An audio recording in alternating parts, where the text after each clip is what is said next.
Hey, TGI up, everybody. It's great to see you today. Welcome back to the cafe. It's great to be here with you.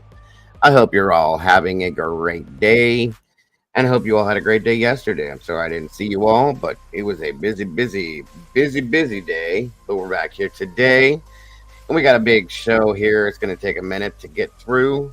University of Idaho murders updates in the Bryan Kohberger hearing trial, whatever. There is gonna be a change of venue, and we got a new judge coming down the pike, folks. I want to talk about it all and look at this massive dock drop that happened, and I want to do it with you. So let's get into this and get this show on the road right about now. Here we go. Here we go. Here we go.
All right. Here we go. Here we go. 1 second, everybody. Sorry about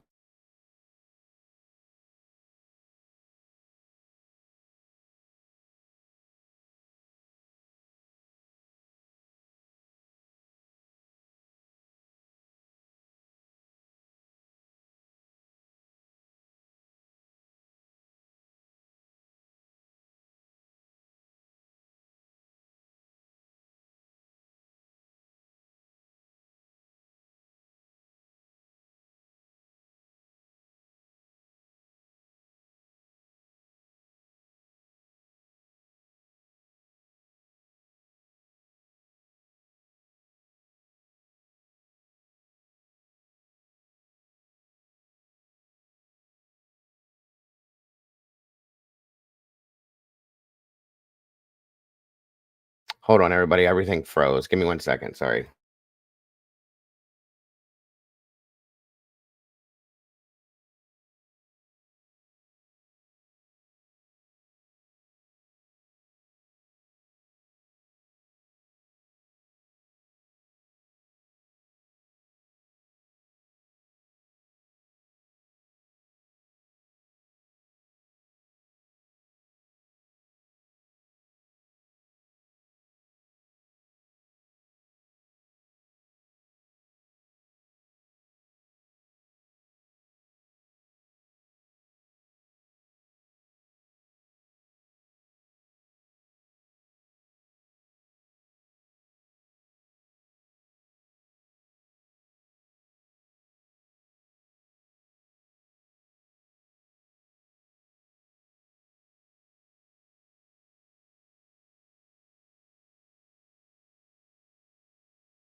Okay, sorry. I don't know why this froze like that. My apologies, everybody.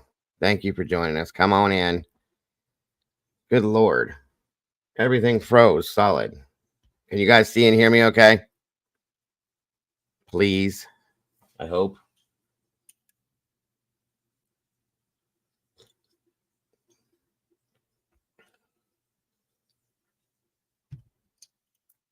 Hello, hello.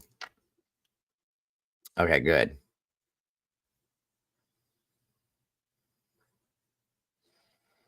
All right, all right. Come on in, everybody. Please share this out if you will. And hit that like button when you come through the door, please. Pretty please. And thank you, please. I appreciate that very much.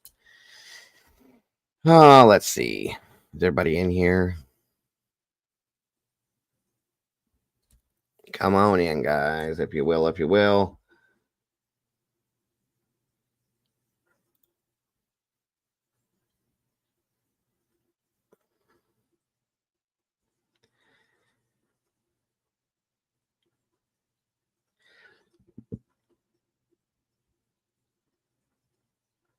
Come on. Come on, come on.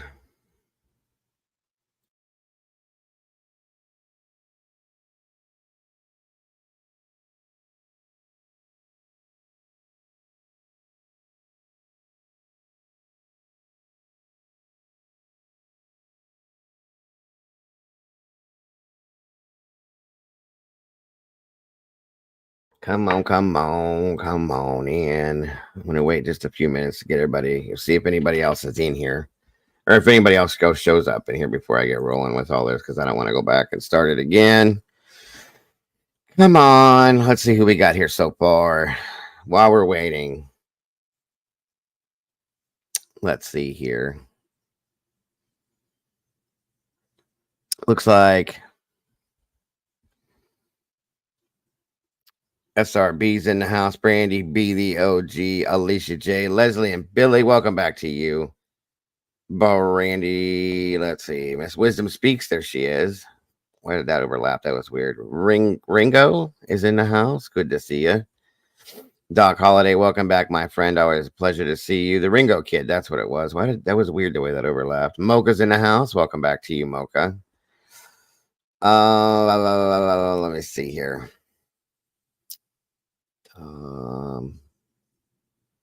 Wisdom Speaks. Brandy B. So far, Seth Michael 007. Boo. Hello, hello. Good to see ya.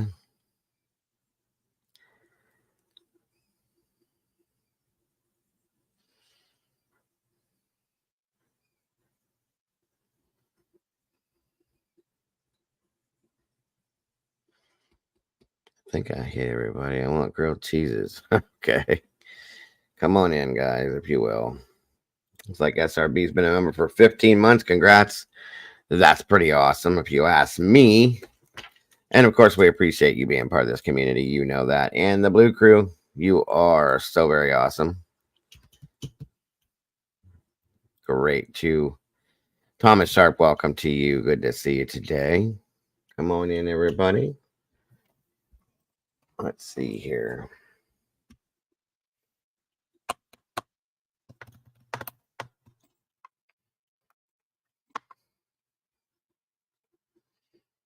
Alicia J, good to see you there, dear. Thank you for joining us today. Let me see. Come on. Again, everybody, please hit the like button when you come through the door, if you will. I got 22 of you in here with 15 likes. Please, please, please hit that button, please. I appreciate you so very much. Come on, come on, come on, come on, come on.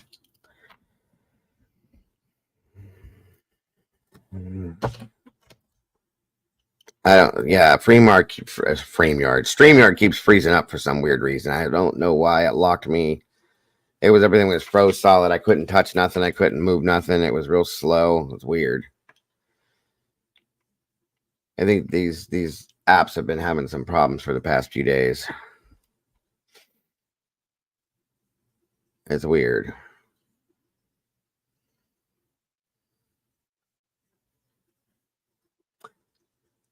Jago, is that? No, where, Michael?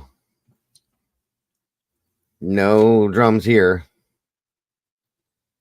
Here? This is my microphone. I got my 2 guitars right here. This is a plant. That's a broom. That's all I can see, my friend. I wish I had a drum kit here. I promise you I do. No drums here, though. Welcome, Teresa S. Good to see you. Thank you for joining us today. Come on in, guys. Go grab a seat so we can get into this conversation.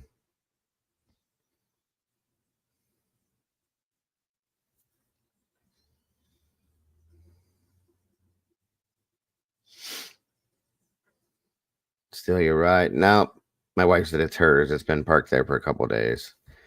Actually, that's sitting there because she's going to use that for a Halloween decoration. That's why it's sitting there. Pebbles, welcome to you. And thank you for joining us. Hello to you. No, I see what you're looking at. It seems maybe. There's a chair back there. My wife's purse is hanging on the chair, and that's it, though. Probably this thing you might have been looking at here. This is it's a pot for a plant. Come on in, everybody. Please hit the like button if you will.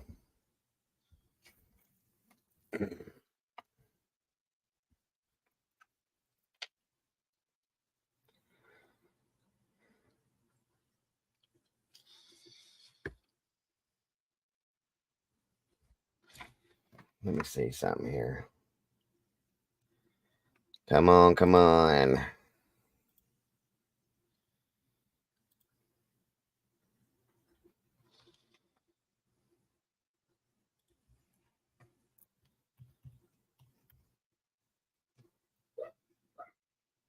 Um,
welcome. Teresa Ray Baltic, good to see you. Sorry, I had to scroll back up.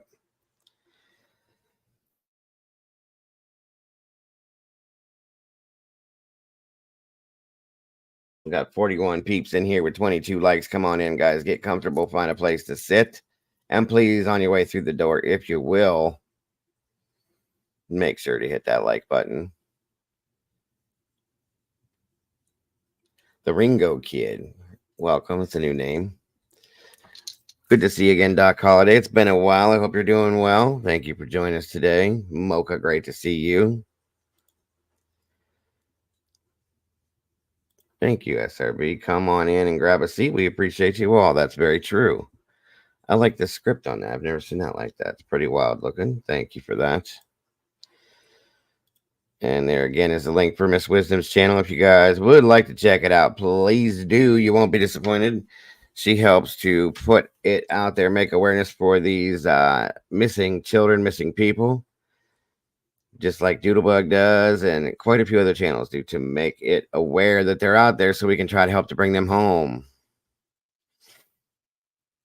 Got you, dude. Got you, SRB. Sorry, I just got confused because everything froze up immediately when I started.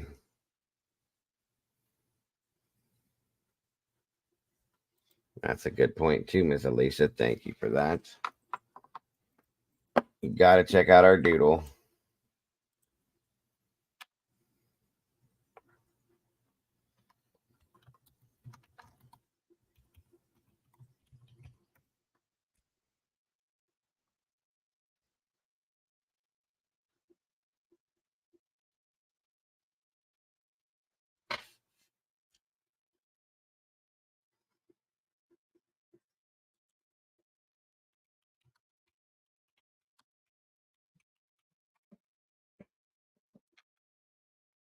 Come on, come on, come on.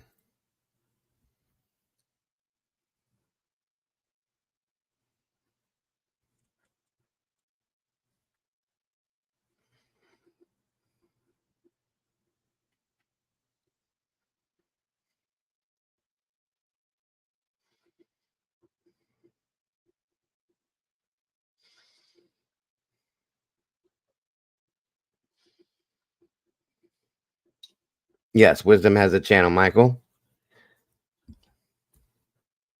Just like Doodle does.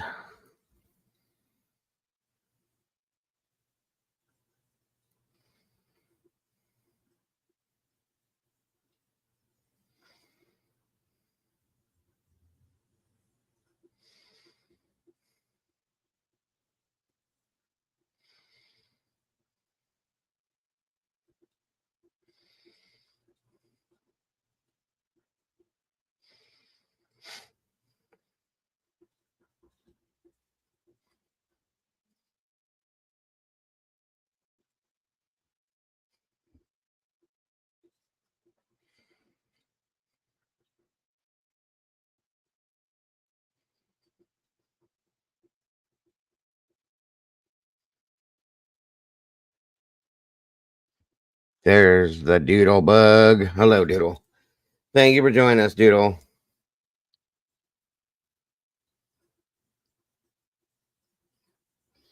Regina and Daniel, welcome. Need to.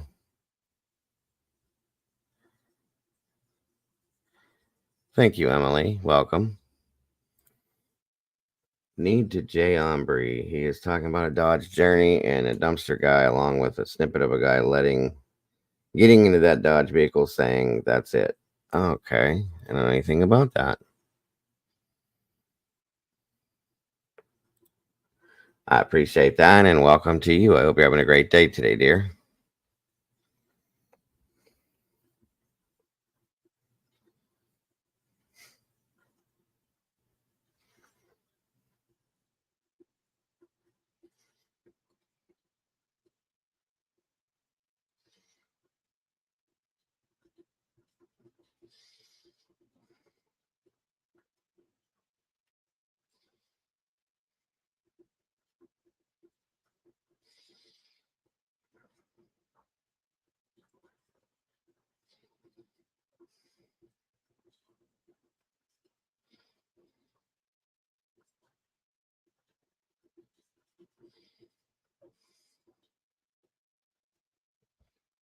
Yes, absolutely. Thank you, Miss Sherry. We do love having you, Emily. Come on in, guys. Get comfortable. Like I said, I'm just trying to wait a few more minutes to get everybody in here.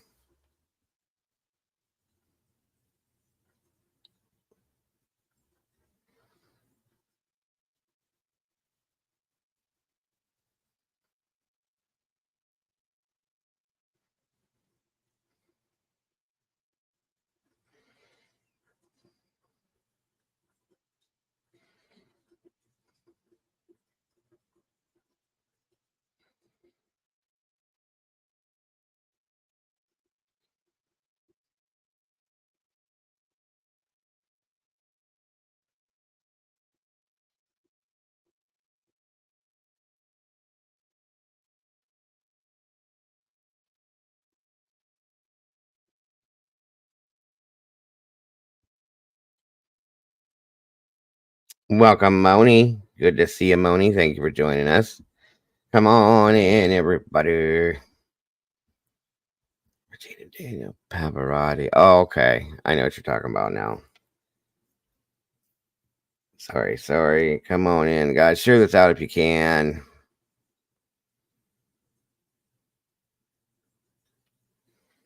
I'm just reading some things and catching some up while we're waiting on some peeps to pop in here.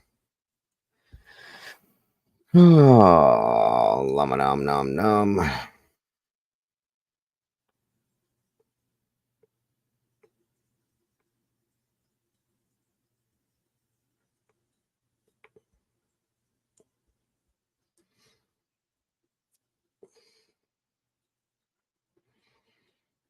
me see something here.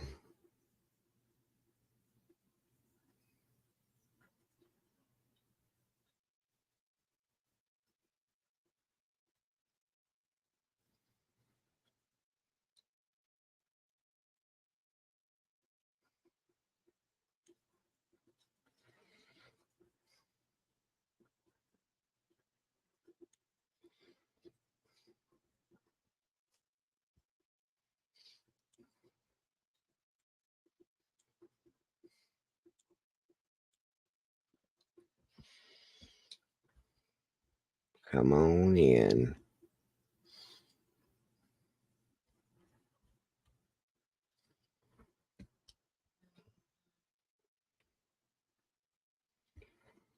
Come on in.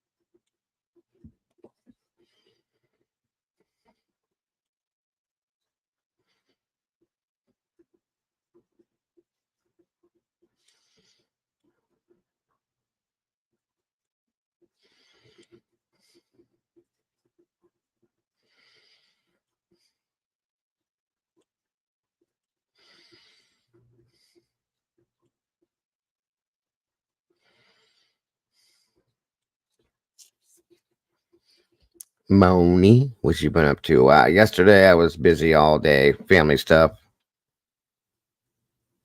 Oh, I'm just waiting, Michael. You know, there's been a lot of stuff that's gone on over the past couple months, so I still got that mojo in there somewhere, but trying to bring it back. You know how that works. Trying to get back to where I'm supposed to be. Welcome, little skunk. Good to see you.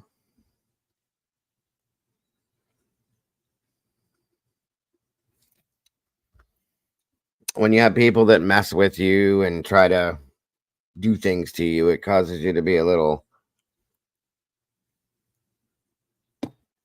um downtrodden, disheartened, I guess. Welcome, Victoria. Good to see you today. That's all.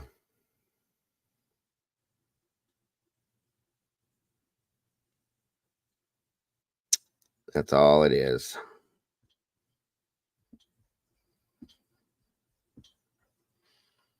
I'm trying, folks. My apologies. I don't mean to seem that way. I really don't.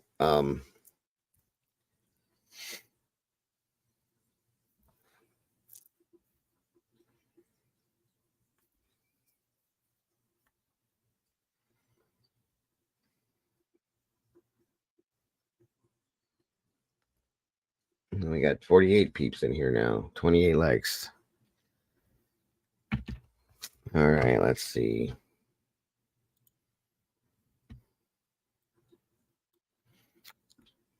I don't know how many of you knew that the change of venue was granted for the Idaho 4 case for Bryan Kohberger's hearing. So they're going to be changing over to out of county. Thank you, Leslie. I appreciate that very much. $1.49 super sticker. That's very much appreciated and very, very generous of you. Thank you so very much. We actually have a new judge too. Yeah. YouTube was definitely not working right.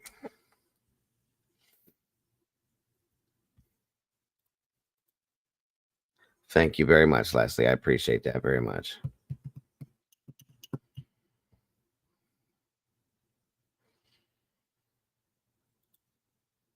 What is interesting is Dumpster Guy looks to have dark shoes on. Then after Atrocity, Dumpster Guy shows up in white shoes. I never saw that. Interesting. Thank you, Regina. Yeah, Boise. Yes, Boise. Let's see here.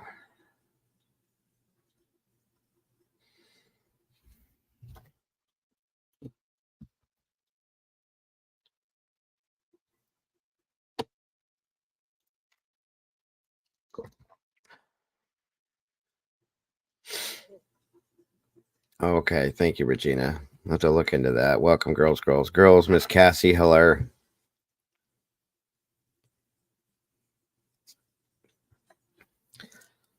Come on in.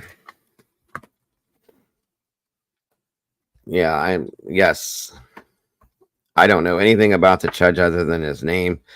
I think his name is Stephen Hipple or Hippler or Hipple, something like that.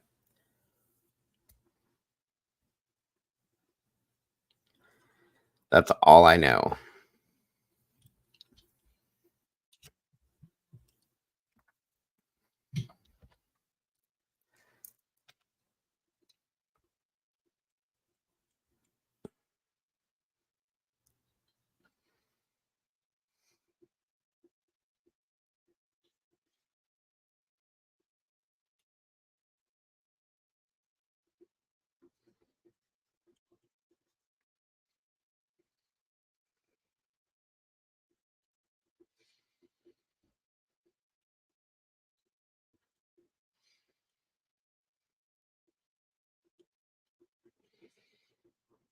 Come on in, guys.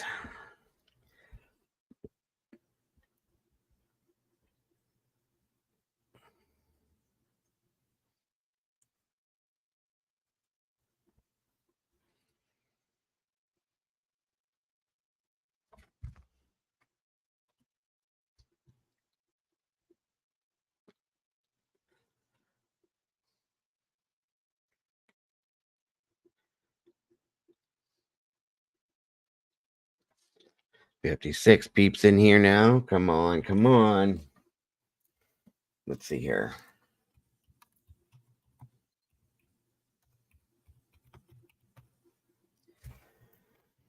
Okay.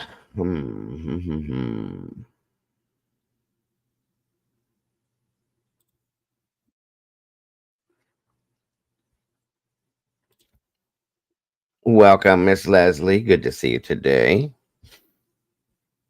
Leslie Petrolakis, thank you for being here. Appreciate you very much. Girls, girls, girls. Hello, hello. I think I got everybody in here so far. Victoria, Angel, and Kane. Okay, guys. Well, what I'm going to do first, I don't want to make you guys wait too long. Drama Destroyer, welcome back to you. Good to see you today. By the way, anybody that wants to become part of this community, become a member, the mods drop links in here. Welcome, Karma Police. Good to see you on a regular basis. If you struggle with an iPhone link, sometimes it could be a problem. We do have those links as well. Come on in, guys. We got plenty of room for members here. And I don't advertise very often about that, but I was told that I should. So I'm doing it. So if you would love to, or if you would like to become part of the True Crime Cafe, become part of this community, become a member of this channel, check out those links. The mods will drop them and make it happen, guys. I'd love to have you here. We would love to have you here. We have plenty of room. Thank you, Alicia. There's one of them right there. If you have the iPhone, check that one out. And the others will be dropped too, guys. So please do check them out. Thank you, Alicia, very much. And there's another one Miss SRB just dropped. Right there they are. Check it out. Become a member. Should you choose, of course. And become part of the community. I mean, you're obviously already part of the community, but you could be an official member of the community just by doing that. So thank you guys for jumping in here with us today as we look through this. Let's see what we got going on. Welcome, Mean Girls. Good to see you.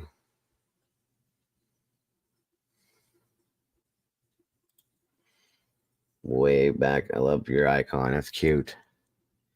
All right, let's start off and check this out here, and then we'll move into everything else that goes along with this.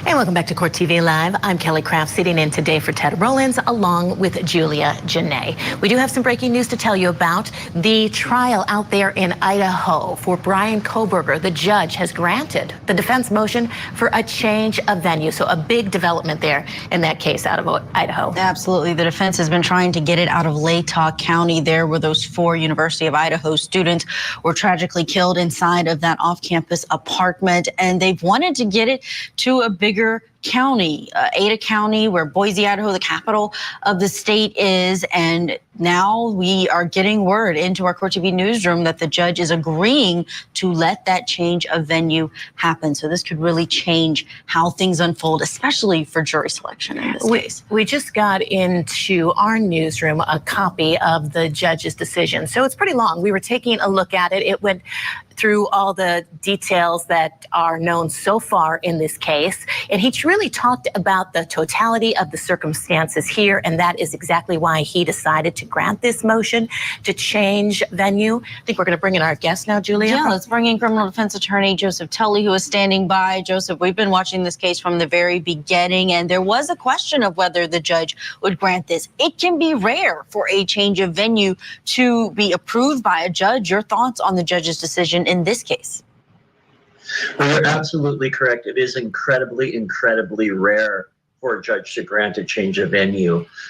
It's a very complicated motion, very time-consuming, and you have to hire, experts that bring in statistics, analyze media.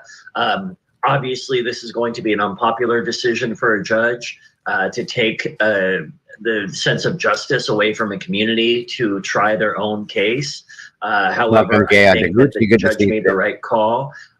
These crimes were so heinous and so well covered on the media that even if there was if there was a conviction in the case in that town, there really would have been a big chance for an appeal to win based on the trial was not fair. And so I think the judge made the right call by being able to move the case and preserving the sanctity of the jury's verdict. The state was hopeful that it wouldn't be moved. Let's go ahead and play a little bit of the state's argument. Finally, since we are talking about the interests of justice in the convenience prong of the rule, it is completely appropriate for the court to also consider the fact that most of the victims' families, not all of them, but most of them, live closer to Latah County than they do to Boise. And that is something, Joseph, that the judge had to take into account. And again, in his ruling, we're just kind of getting through it right now, but it did say I have to take everything into consideration here. Obviously, that was one of the factors. Oh, of course, yes. And that's why this was a difficult decision for the judge, because there's a community here and victims and witnesses and law enforcement, court personnel that now have to try this case, away from the community at greater expense and greater inconvenience to the party. However, the judge has to weigh in terms of all total justice. Can this accused person get a fair trial? And in extreme situations like this, where you have an extreme case and the accusations are extreme, that's when you will see these change of venues motions are granted, but they're incredibly rare. It's a very high burden to make. But I think the judge, like I said before, made the right call because otherwise, if there's a conviction in a case and it wasn't a fair process, then the defense can turn around and appeal and say, look at this media coverage. It was biased. This person, yes, they were convicted, but they did not get a fair trial. So I think in the long run, the judge made the absolute right call and sort of foreclosed that appellate issue by moving the trial now. Do you think it will make a difference when it comes to these jurors and how many of them will be impacted by outside coverage, having known about this case beforehand? Because this was national news. And I do want to go back to what the defense said during this change of venue motions hearing that we covered that happened, of course, before this order came out. Let's take a listen back to that and get your thoughts on it, Joseph. It's hard to imagine that one of those jurors who all of a sudden said, you know what, I'm not sure, and listened to more evidence and said, I'm really not sure. I don't think he did it. Are they going to be brave enough to do that, to write not guilty, to say not guilty, and to stand their ground? That comes right to impartiality. Imagine with me that You got to wonder in some senses if he granted the change of venue knowing that there would be a new judge appointed, maybe he was uncomfortable. There's Arctic. What's up, buddy? Good to see you, brother. Good to have you here. Appreciate you. Maybe the judge was uncomfortable. Maybe the judge was not comfortable to begin with. It's a big case. I'm not saying he couldn't handle it or that I'm not saying that's what it is. I'm saying maybe, you know what I mean? And with everything going on with this, you know,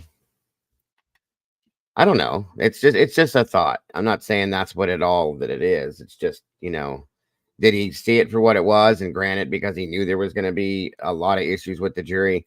Did he grant it because he just doesn't want it? He wants to wash his hands of the whole thing. Did he grant it because, you know what I mean? There's a lot of different reasons with it. I'm just saying. It's interesting for sure, though. I don't know how that's going to work either, Michael. That's a good question. That's a really good question. I'm curious myself. We'll see. Because I don't know anything about this new judge, and I can't tell what's going to happen with him. You know what I mean? This guy we kind of got to read for after a while, but we'll see. We'll see what happens. we are here in June of 2025, and we're here, and we've seated 16 or so people over here. You're going to recognize some of them. People that sit in the courtroom in our audience that want to come and listen to the trial are going to see them. Even if they don't listen to the trial, people are going to know whose car leaves their driveway every morning to get to the courthouse by 8:30 for 3 solid months. And those jurors that sit over there are going to feel an immense amount of pressure to answer the call of the community to be safe. And Joseph, I understand you've been able to get cases moved that you have handled. Just talk about that convincing of a judge, because sometimes when you have cases that are this high profile, judges say no matter where we go, people are going to know about this case and recognize certain parties. Sure. So that is always a counter argument that a prosecutor can say is, look, judge, everybody's going to know about this case. As you noted, this was a case that received national headlines. However, you have an extreme situation where you have a very small, tight-knit community where you just heard from the argument that there's going to be peer pressure, community pressure, and the saturation of the media coverage and the town talking amongst themselves is going to be so much greater in a small, tight-knit community. Whereas if you move it to a bigger city, a larger venue, you're never going to get a perfect jury. You're never going to get jurors who have never heard of anything, but you have a better chance of getting a fair jury. And that is what we want. We always want a fair jury, no matter how heinous the accusation, no matter how much media coverage the crime gets. We always need a fair jury for anybody. Anybody should be entitled, anybody in this country is entitled to a fair jury. So I think that the judge moving it increases those odds. And again, it's not going for perfection, because you can never get that. It's going for the most fair situation that you could get in any granted circumstance. And Joseph, defense counsel really put forth a lot of arguments in regard to wanting this change. They brought in a lot of experts talking about just different media coverage. And there was some kind of analysis saying that where the murders took place, that with Washington State, actually the media coverage, the market, they were saying was actually bigger. But I really did think that the judge was going to end up moving it just to, as we talked about in the beginning here, avoiding something happening here on appeal. Better safe than sorry, just trying to ensure that Kohberger, can get a fair trial. Any other thoughts on that? Well, yes, that's exactly what you have to do to win these kinds of motions. You have to bring in multiple experts, and it's very a lot of statistics, and it's very thick. The expert reports are very, very thick, hundreds of pages long, and they go through every type of media, radio, social media, television coverage, and they analyze it in terms of raw statistics. And so those experts are very expensive, and the reports are very dense. And I think that, that's just part and parcel of these motions. When people talk about change of venue, unless you have experts who can talk about pages and pages and reams of data, you won't have a chance of winning this. And here, because this is an extreme situation, they were able to win. Kelly, when you mentioned Washington State, here's what it brought up for me. The distance. We were always thinking about the distance between Washington State, where Bryan Kohberger was a student, and the distance between the University of Idaho and where he would have had to travel. With this change of venue, and I know you've been to Boise covering the Daybell trial, but they're not going to be able to do any type of jury views in this case. The jury is not going to be able, I would think, and Joseph, I'd love to get your opinion on that. I don't see them taking this jury back out to Latah County to look at the location where the home was. We know the home has been demolished. It is no longer there, but they won't be going to any type of scene or driving along the same route that prosecutors allege Bryan Kohberger would have taken, because that's not even going to be an option if they are that far away. I agree with you. So in that sense, this was a big win for the defense. However, I don't think this is a situation where it will make that big of a difference to the prosecution. The jury field trips is what I call them, are pretty rare. We've seen them on court TV be utilized in a very positive way for the prosecution. Here, I think the prosecution will now rely on maps, Google Earth, that type of thing, rather than going to the actual scene. But in this situation, because the house has been demolished, that would have been the only reason I think that a judge would have granted a jury to go look at the evidence.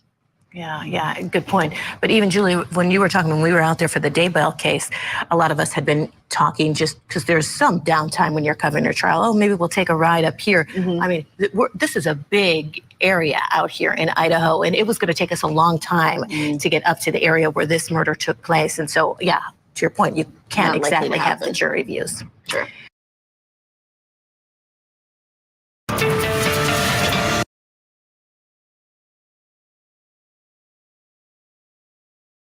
Okay, so hold on a minute. 1 second. There is that. 1 second here. There was a couple things on this I wanted you guys to get caught up with,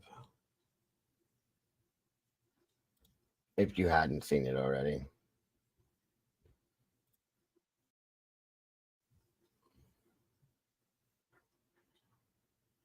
I think this is the other part of it too. Hold on.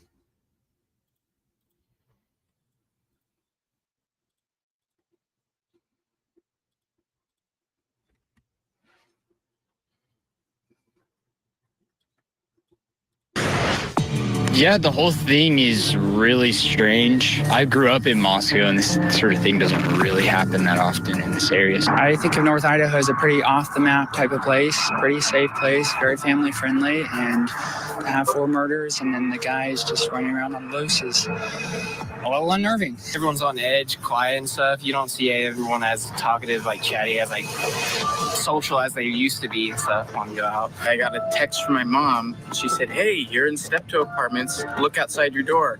And I looked right outside and I saw the crime tape and I saw the unmarked police vehicles, people going in to do the crime scene search. And I was just flabbergasted that he lived right there.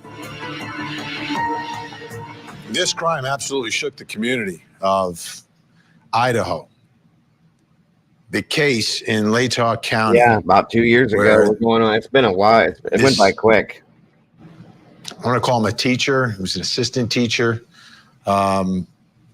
professor from a neighboring school, studying criminology, goes in and commits quadruple murder. Shook, but it's a very small community, and it's a college community. And from the beginning, the defense and the defendant in the Idaho students case has been trying to get the case moved. Take a listen to the arguments, because we hear them in most of the high-profile cases here on Court TV for that old change of venue. Take a listen. And in the case of Moscow and Latah County, it's really small community, right? And so the authority figures are often going to be people who are known and well-trusted. And, so that makes this effect even potentially more problematic. And, as you know, Chief Fry, the chief of the police at the time, had said that he was certain that he arrested the right suspect and he didn't have any doubts. And so the community would say, okay, well, the chief of police is sure, so then I can be sure too. There's a lot of pictures of Mr. Kohberger in the media. Do you mean that when we walk into trial and the room's full of potential jurors, there's going to be a great majority of them that before we sit down are going to have a feeling of bias against Mr. Kohberger? Yeah, I do. And we've seen the pictures, these ominous headlines, and that connection can't help but be made. We know there's publicity. Everybody can agree. There's been massive publicity, not just in Latah County. True, right? But I see more about it in Boise, or hear about it from other parts of the state and what we're seeing locally. So the massive publicity, that's a red herring, realistically. Of course, we know that just being aware of publicity about a case does not disqualify a juror. There has to be a showing that that publicity or whatever it has impacted the juror to the point where that juror cannot sit in this box as a fair and impartial juror and make a decision based only on the evidence presented in this courtroom. That's the issue that Your Honor is going to have to decide on the change of venue question. And you can't do that based on a bunch of affidavits from experts who say, Judge, there's been a lot of publicity. That doesn't cut it. So the judge ruled and granted the change of venue, despite not attempting to choose one juror in the case. And that was the big headline. But then I read the judge's order, and I had a much different take from what this was really all about. Take a look. Here's from the ruling. The court has spent many months carefully considering the legal and logistical concerns with a trial of this length and magnitude, carefully reading each submission, listening to each expert, and evaluating each party's position. Based on the totality of the factors, defendant's motion for a change of venue is granted. Then the court orders a transfer of venue, quote, without specifying the new place of venue, and refers, quote, the case to the administrative director of the courts for assignment by the Supreme Court to a court of proper venue in another judicial district. And here's the key thing, and assignment of a specific judge to preside in the criminal proceeding. He got rid of the case. The judge just got rid of the case. It's not about change of venue, it's a change of judge. Judge didn't want to judge this case. Let's bring back in the think tank Al Wunsch, Darnell Crossland, Jennifer Brandt. Darnell, this, I understand it's football season, and I guess the judge jumped on there and just punted this case out of Latah County and out off of his docket. I've never seen anything like this in a change of venue. And that's where I brought that up earlier. Like, did he really not want to deal with this? And said, it's gone. It's gone. Just saying, is that why this happened? Is that why he agreed to this? I'll be honest, guys. I'm not going to say if I was the judge, I don't think I'd want to be, I don't think I'd want to sit on this. Honestly, it's very high profile. There's a lot involved in it. There's a lot of weird stuff that kind of went on with this, with, not with the case itself, but the people involved. We'll just put it that way. And a lot of strange situations that have gone on. So at that point, whatever decision goes through this judge, he's going to be looked at forever. Whether Bryan's found innocent, whether Bryan's found guilty. Either side of that, the judge is going to be looked at forever based on that decision from both sides. And, there's going to be a lot of people unhappy with this man on either side. I think we all know that at this point. It's got to make you wonder, is that why he agreed to this, just to get this away from him? Or was it because he truly believes that Bryan is, wouldn't receive a fair trial based on bias? I'm just saying, you know what I mean? It's a question. It's a big question that a lot of people have, I think. So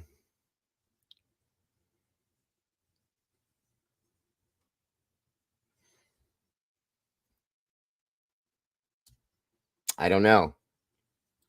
I was trying to figure out where you were coming from, because I know we're both lawyers and we both have, shared experiences that are different. When you normally get a change of venue, it's a change of venue. The judge doesn't go with it. So I thought that. Well, I watched the Daybell trial in Idaho here, and the judge went with him. I've covered trials down in Florida where the judge went with him. I covered the hot car case in Georgia, and the judge went with him. This judge didn't want the case. Let's be honest. I mean, I can. Like I said, I think Al was on my side for once. I heard a little grunt over there. But that's your shared experiences. But my experience was that was not ordinary. Because of your shirt. I will help you out on this one, because I think that was the right move across the board. I took a look. It's not about the change. But what was the motivating factor behind it? Like the motivating factor is the fairness of a trial for the defendant. No, it's the judge doesn't want to handle the case. No. Take a look at the Timothy McVeigh case. The Timothy McVeigh case, the Oklahoma bomber, okay? They moved that trial to Denver, okay? That's a federal case. They moved the trial to Denver. But the point was that he was not going to be able to get a fair trial in Oklahoma. Are you allowed to bring jurors in? You're allowed to bring jurors in? One of the points with regards to his appeal was whether there was a presumed or actual prejudice with regards to the jury selection, everything along those lines. That negated all of that, okay? So it's a brilliant move, and the judge moving it to a judge that could be assigned solely to that case is another brilliant move, because these judges are juggling a calendar. They don't get one case. Okay, they have 50 cases that they have to deal with. Jennifer, I sat here and I covered the Lori Daybell and Chad Daybell's trials, and that judge from Idaho got up and went over to Ada County and Boise for a couple of months to try both of those cases. So it's just a judge doing their job. This judge obviously wanted nothing to do with this case anymore.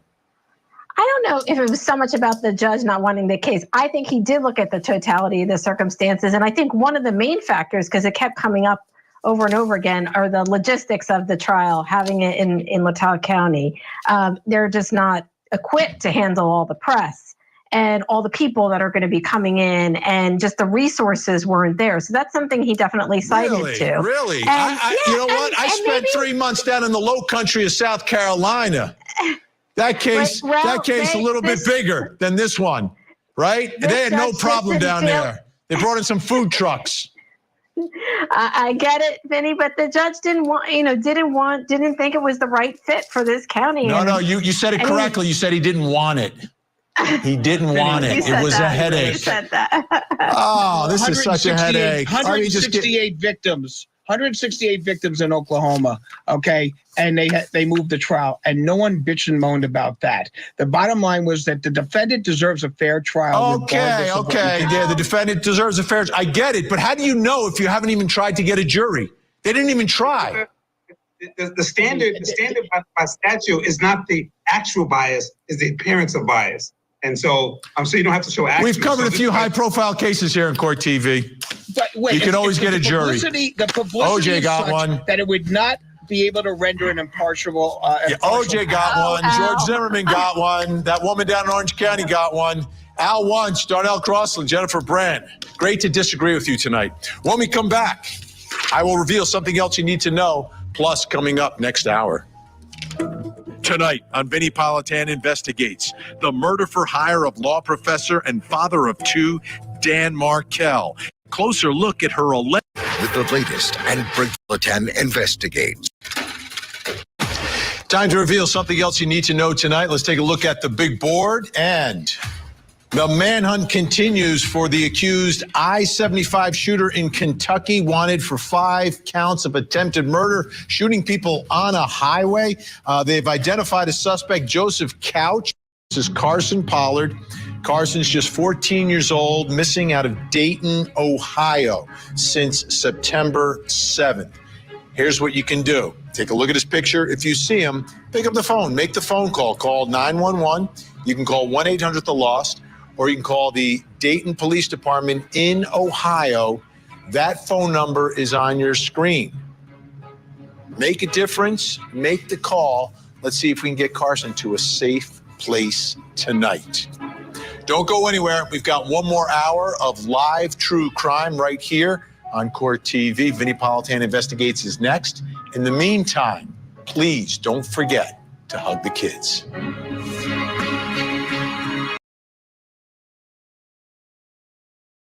So we know how Benny feels about this, obviously. He's not hearing nothing.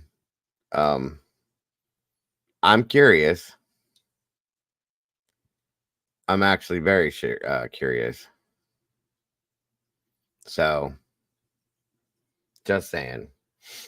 Where are we at here?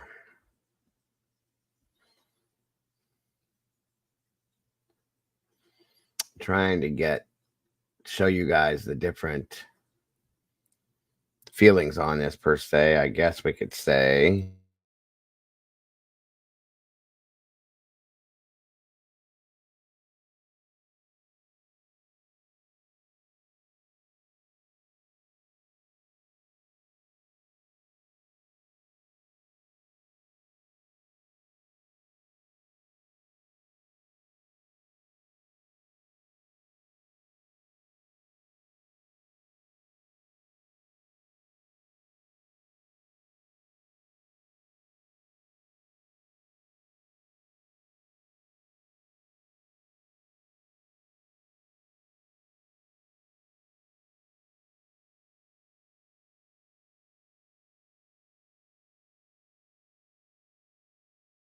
Hang on, everybody.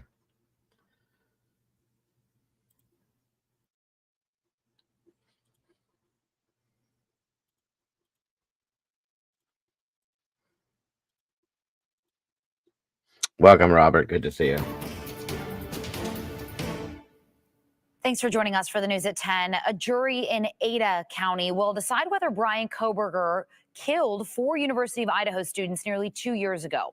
Today, court documents show the Chief Justice of the Idaho Supreme Court signed off on the decision to move the trial. Let's bring in our Abby Davis now. Abby, you've been covering this for us all day. What's the latest? Morgan, this ruling dropped just days after a judge in Latah County granted Kohberger's wish to change courthouses. The big surprise is Judge John Judge will no longer be in charge of the case. I think it was very predictable that this case would be moved to Ada County. The man accused of stabbing 4 University of Idaho students to death in the fall of 2022 will learn his fate in this courthouse. Court documents filed Thursday made it official. Former Idaho Attorney General Dave Leroy says Ada County will have an easier time finding a fair and impartial jury for Bryan Kohberger than Latah County, where the murders happened. Everybody in Moscow was initially very concerned about their own public safety. They may have tended to either on the surface or subliminally made decisions that would be hard to set aside. Ada County Judge Stephen Hippler will take over the case from Latah County Judge John Judge. The fact that this case is so complicated and there have been so many rulings already by the first district judge is unusual. So to change far away, halfway through a long period, and get an entirely new judge that hasn't made any of those rulings, that's unusual. An Ada County Courthouse spokesperson says they can't comment on the decision to move the trial, but said in a statement, "We have been through significant trials in the past and are confident that we can do so again." Judge Hippler told me something similar a couple of months ago during an interview about how the courthouse doesn't have enough space to keep up with all the growth in the area. It's not a matter of whether we can, it's a matter of whether we can or we will, and we will, and just as we did with the Daybell and the Velo trials. But it's going to cause further cuts in the services we can provide for those Ada County cases here. The trial is set to start in June. One of the victims' moms, Christy Gonsalves, told me over the phone she's excited about having a new judge. She thinks Judge took too long to make decisions and says it felt like the defense was in charge. While the family wanted the trial to stay in Latah County, she says God, quote, intervened and that they're going to lean into the decision. Morgan, of course, the Ada County Sheriff's Office, we asked earlier, they said that they don't know yet when Kohberger will be moved to the jail. Okay, like Dave Leroy said, we were expecting this. It was sort of predictable, yes. but will this being moved to Ada County impact when the trial starts at all? Great question. We reached out to the Idaho Supreme Court about that, and they don't want to speculate because they said anything could happen between now and next summer. Yeah, a lot of motions being filed, other hearings coming up. All right, Abby, appreciate the update.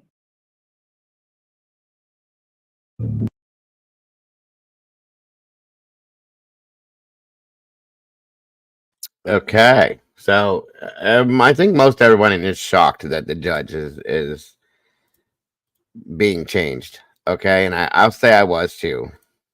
Hold on a minute. 1 second. Sorry, folks. Where did it go? Where did it go? Here it is. Excuse me. So, as we roll all the way to the bottom of this, there's so much.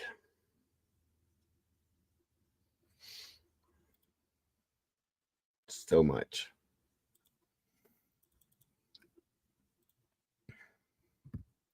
I'm not surprised, but I was at the same time. I don't know if that makes any sense. Just saying. Yeah, I'm a little tired. Sorry, guys. Yesterday was a long, long day.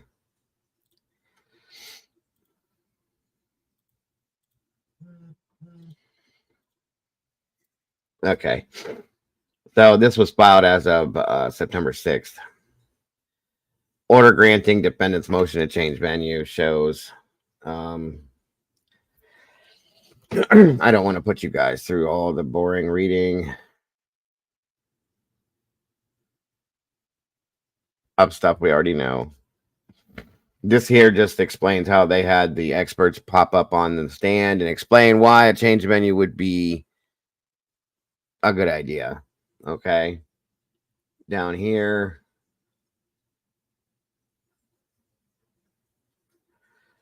About right here. Because of the extensive media coverage from the onset of the homicides, a non-dissemination order was also quickly put into place by stipulation of the parties on January 3rd of 2023 to help protect Kohberger's right to a fair trial by an impartial jury. The non-dissemination order as amended has remained in place throughout the duration of this case. An additional effort to help protect Kohberger's right to a fair trial on November 17th of 23. This court entered an order removing cameras from the courtroom. Since that time, the proceedings have been streamed via the court's YouTube channel, which in theory allows the public access to the proceedings, while minimizing prejudicial photographs and videos focusing solely on Kohberger and his every move. Despite efforts by the parties in the court to protect the jury pool from being inundated with information that is potentially prejudicial and false, extensive media coverage by mainstream media sources such as newspapers, radio stations, television news outlets has continued throughout the state and nationally. Additionally, and perhaps more challenging, is the ongoing spread of prejudicial misinformation, rumors, and patently false theories of the case on social media such as Facebook, podcasts, and blogs. There have also been numerous television shows and documentaries produced about the homicides, and at least one book has already been published. The parties agree the case has generated extensive coverage by the media, internet sleuths, and others trying to capitalize on the tragedy, but disagree on how the court should attempt to remedy the issue to ensure Kohberger is tried by a fair, impartial jury. In sum, Kohberger argues that venue must be changed from Latah County to a location with a larger population that is geographically distant from where the homicides occurred. The state asserts that a larger jury pool, extensive juror questionnaires, and voir dire are sufficient remedies that will result in a fair and impartial jury in Latah County. What's up, Captain Jenks? In addition to the issue of the juror prejudice resulting from extensive coverage of the homicides and Kohberger by the media and others, and smaller population of Latah County, the defense also asserts the trial should be moved outside of Latah County for the convenience of the parties and witnesses and the interest of justice. The state disagrees that moving the trial would be in the interest of justice or convenient to the parties and witnesses. Give me 1 second, folks. Be right back.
Sorry, guys. I had to talk to my son. Again, welcome, Cap. Good to see you. Well, thank you very much, Miss Emily. I appreciate that very much. Where was I? As noted above, at the change of venue hearing, Kohberger presented expert testimony from James Todd Murphy, Dr. Amani El Alayi, Dr. Bryan Edelman, and Dr. Veronica Dahir. Additionally, Kohberger submitted several exhibits depicting news stories, news clips, and social media posts for this court's review. The state did not call any witnesses or submit any evidence, which is true. The court will summarize the key takeaways from the testimony offered by each of Kohberger's experts. James Todd Murphy is the president of TrueScope North America. TrueScope provides media monitoring services and offer information to help understand the impact of media coverage on a particular community. TrueScope looks only at mainstream media sources such as newspapers and news stations. Of the mainstream media coverage in Idaho, this case, 36% of that coverage has been within Latah County. This would include media like Moscow, Pullman Daily News, Lewiston Tribune, and the television news stations out of Spokane. Kohberger requests this case to be moved to Ada County, which has 34% of the mainstream media coverage in Idaho. While the media coverage percentages are similar between the two counties, Ada County has a much larger population than Latah County, according to Murphy. This means that the media coverage in Ada County is more than diluted, while Latah County is saturated with such coverage. Stated differently, media coverage in Latah County offered twice as many opportunities to be seen per person than in Ada County. The higher volume of coverage in Latah County, coupled with the smaller pool of eligible jurors, means people in Latah County had twice as many chances to be exposed to this case versus those residing, in Ada County. When looking at the volume of media coverage over time, Ada County had a higher volume of media coverage from February of 23 to June of 23, which is 5 months. However, since that time, Latah County has consistently had the higher volume of media coverage, with the two counties being similar overall in their current coverage of this case. All of this taken together means the probability of Latah County resident being exposed to media coverage of the case is much higher than the probability of an Ada County resident being exposed to media coverage of the case. Excuse me. 1 second here. Welcome, Mark and Betty. Good to see you. Dr. Amani Elalai, I can never say her name. Alali, sorry, is a social psychologist and social cognition researcher. As part of her research, Dr. L, I'm just going to call her Dr. L, evaluates how publicity about a case can shape a potential juror's attitudes. Dr. L has found that the more publicity a case generates, the more likely potential jurors are to dislike the defendant and view that defendant as guilty. Dr. L believes that publicity Latah County residents have been exposed to makes them biased against Kohberger for several reasons. No, it's we got bad rag week. Sorry, Michael. It's gross. My apologies. It's not bad, but my sinuses are starting to drain, and it's this stupid ragweed across the street from my house. My entire family's got allergy issues this whole past week. It's crazy. Where was I? View the defendant is guilty. Dr. L believes that the publicity I read that subconscious. Latah County authority figures have publicly spoken about Kohberger's guilt in absolute terms. The former Moscow Police Department Chief James Fry, who was the police chief during the investigation of the homicides, publicly declared that he had no doubts that the right guy had been arrested for the crimes.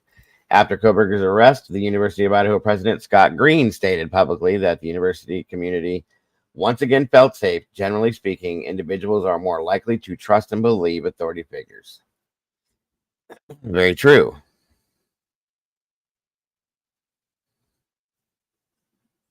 These statements by Latah authority figures are particularly impactful to Latah County residents. Very true point, too.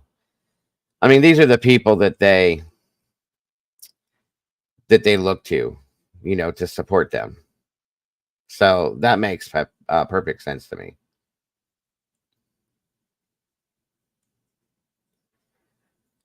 So let's see. Hold on here.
Sorry, guys. Hold on a second. My son's got a football game he's got to be ready for, and he keeps asking me questions. 1 second.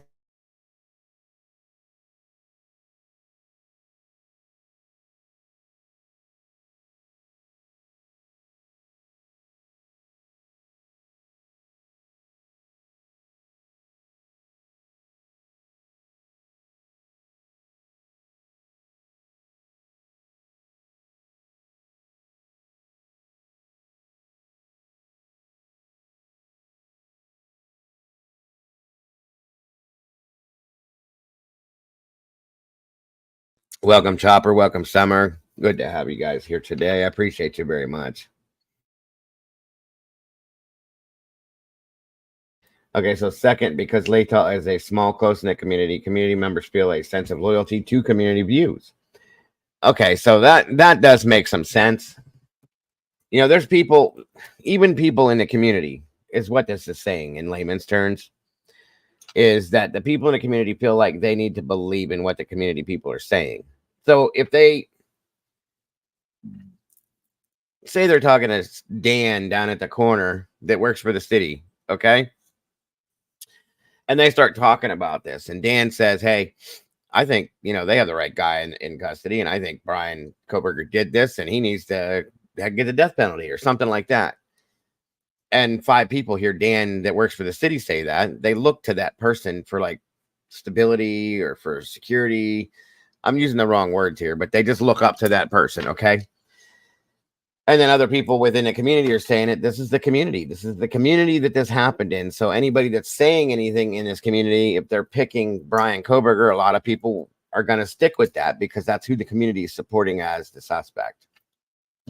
Does it make sense? I mean, I've seen it done in the smaller communities are a lot like this. You know, I'm not saying that that's what's going to make it happen, but a lot of people won't look at facts or like what the evidence and stuff, and they're just so, well, you know, the police say that this is who did it, so we trust in our police. The fire chief said he thinks this is who did this. We trust in the fire chief. You know, the city examiner thinks that he thinks this is who did this. So they look to these people for, you know, who they are.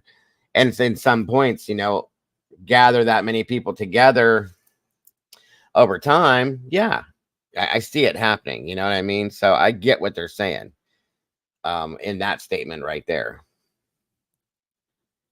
So, let me see if there's more. These were just the answers. Everybody, you guys know all this stuff here. I'm trying to find the conclusion to this because like I said, I want to bore you guys to death with all this reading. Okay, so the analysis of this. Hold on a minute. That's just prejudice there. This is such a huge document.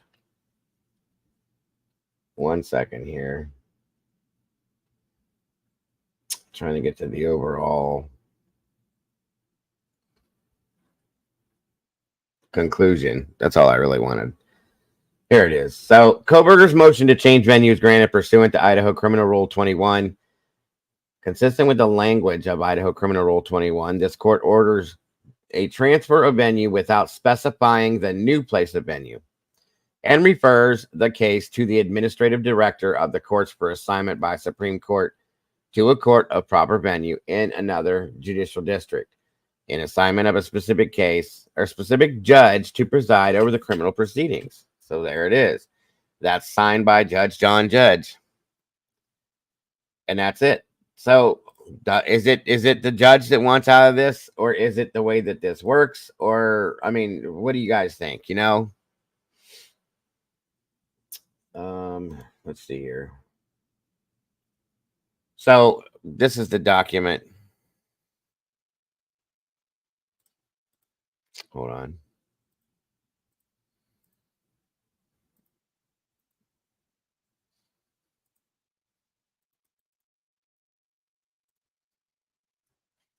Well, that's what I mean, you know, the law, but so this is the actual document from this via the Supreme Court, okay?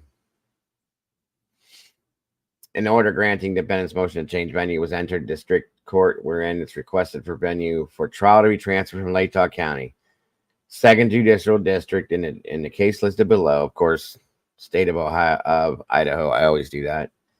Versus Bryan Kohberger, Latah County, case number blah blah blah. Therefore, after due consideration and good cause of hearing, it is ordered and that venue for all further proceedings in this case are transferred from Latah's 2nd Judicial District to Ada County, 4th Judicial District. It is further ordered that District Judge Stephen Hippler shall be assigned to this case and may not be disqualified without cause pursuant to Idaho Criminal Rule 25. It is further ordered that defendant shall be transferred forthwith to the custody of the Ada County Sheriff pursuant to Idaho Code Section 19-1805. It is further ordered that the district court clerk for Latah County shall file and serve this order upon the parties or their counsel and take any action necessary to transfer venue of this case to Ada County, dated the 12th day of September. So he'll be transferred, of course, to Ada County, which is 300 miles away from Latah County. They've moved it to Ada County, which is a bit bigger. Yes, I'll give that. But I still think, this is just my opinion, you guys. I still think, even in that county there, that it's going to be hard to pull a jury on this. I really do.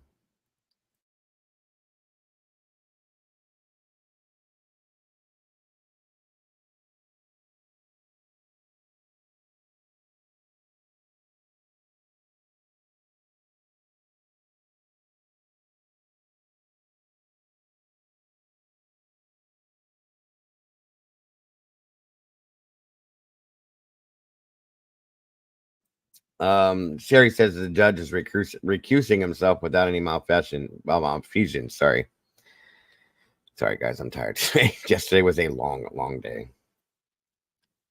So there's that document there. Processed through Julie Fry,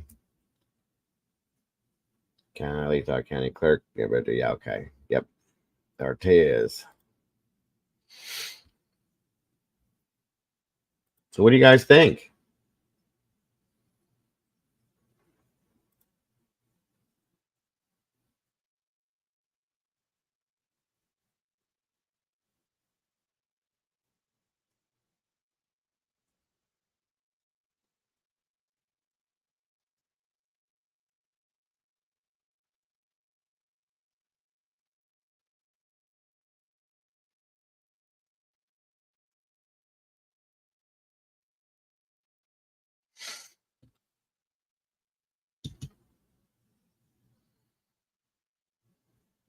Anything? Anybody? Anyone? Any who?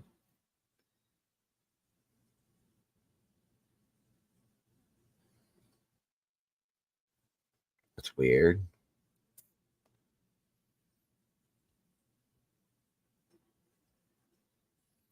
There was another document that was dropped as of the 5th of September.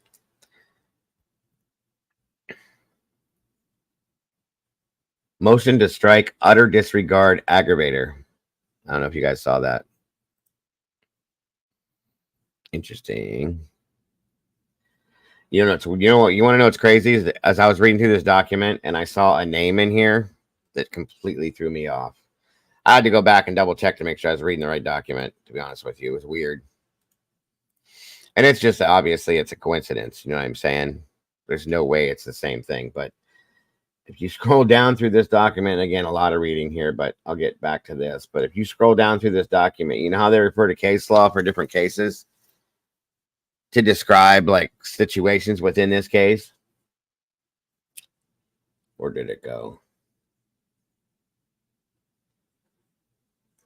It was very strange to see the name in here.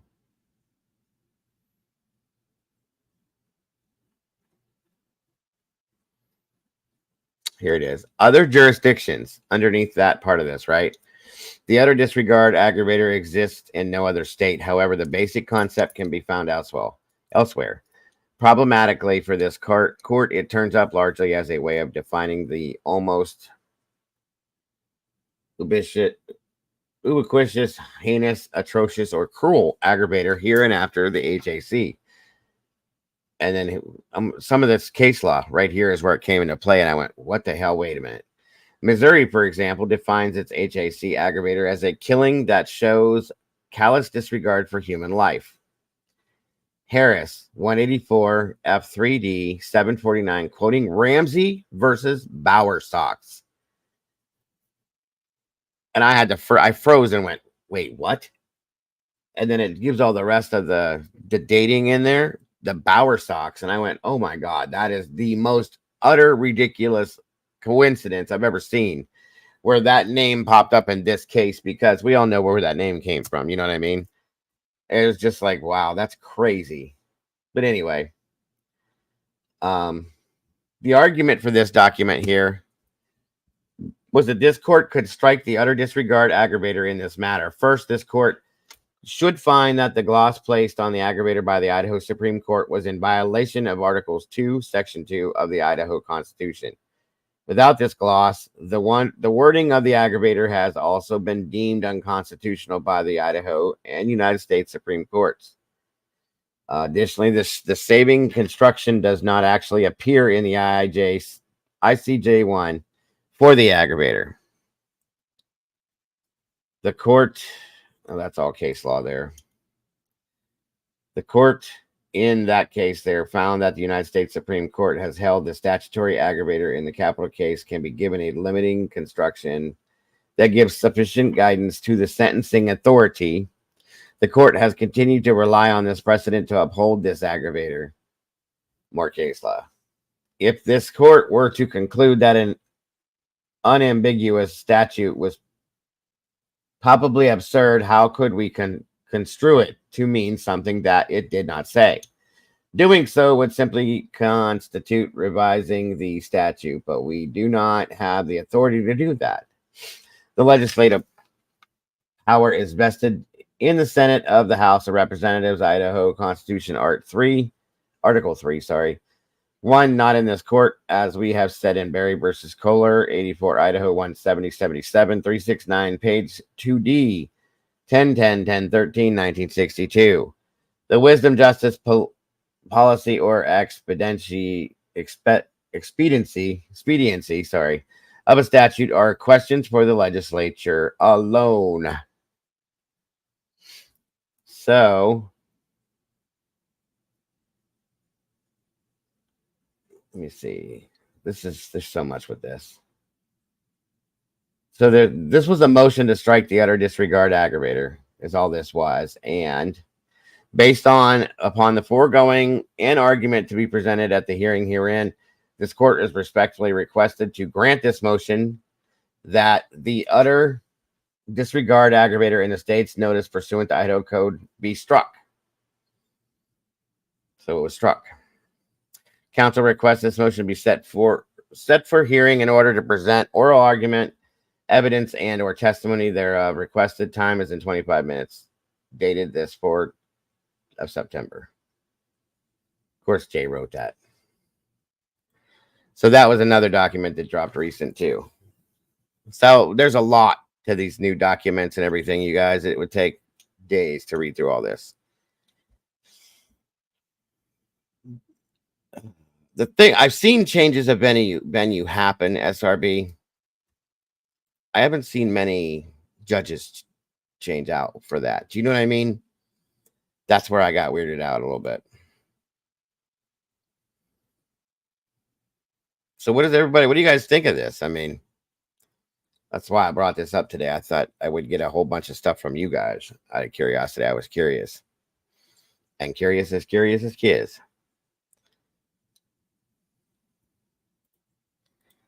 Right. Basically, Chris.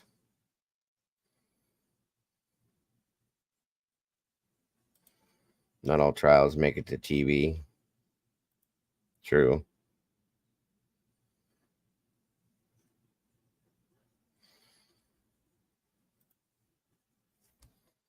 Not only meatballs, we're Whoppers at Burger King. Everyone gets their way. Okay, that's your choice.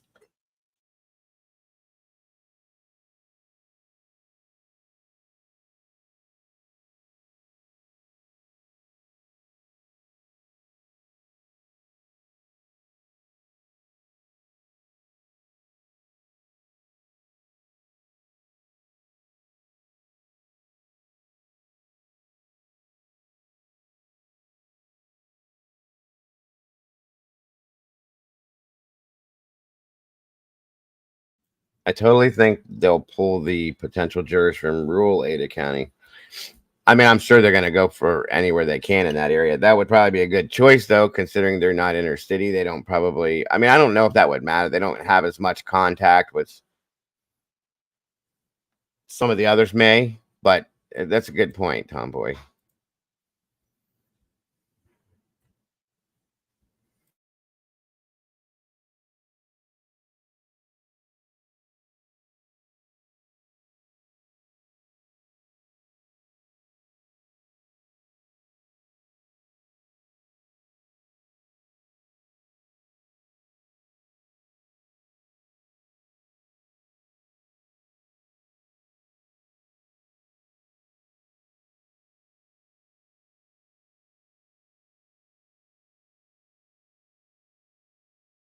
Rural Ada County is huge.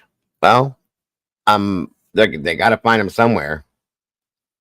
They definitely do.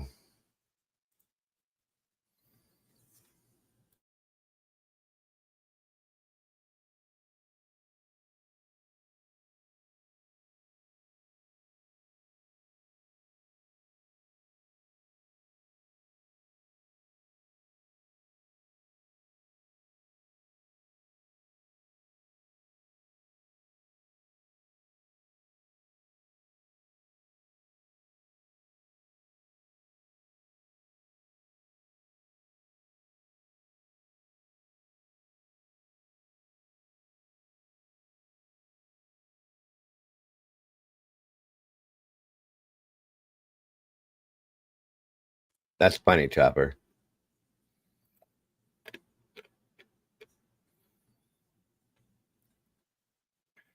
You guys are a trip. That was too funny.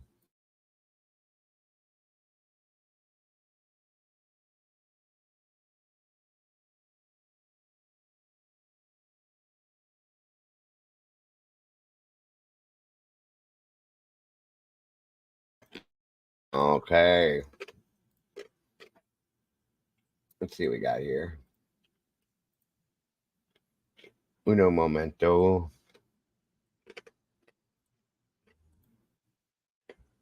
Wanted you guys to see something else here too. Let's see.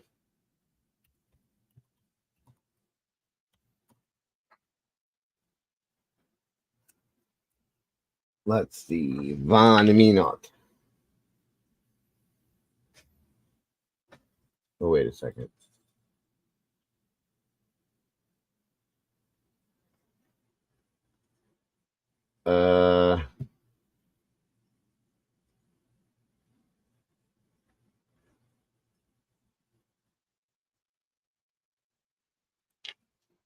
Sorry, guys. 1 second.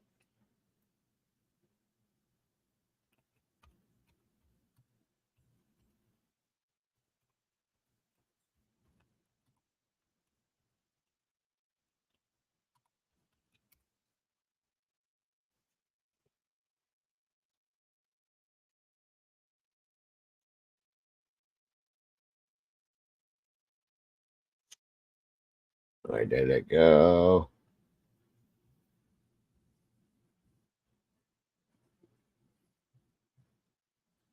Oh, I got it here. Here we go.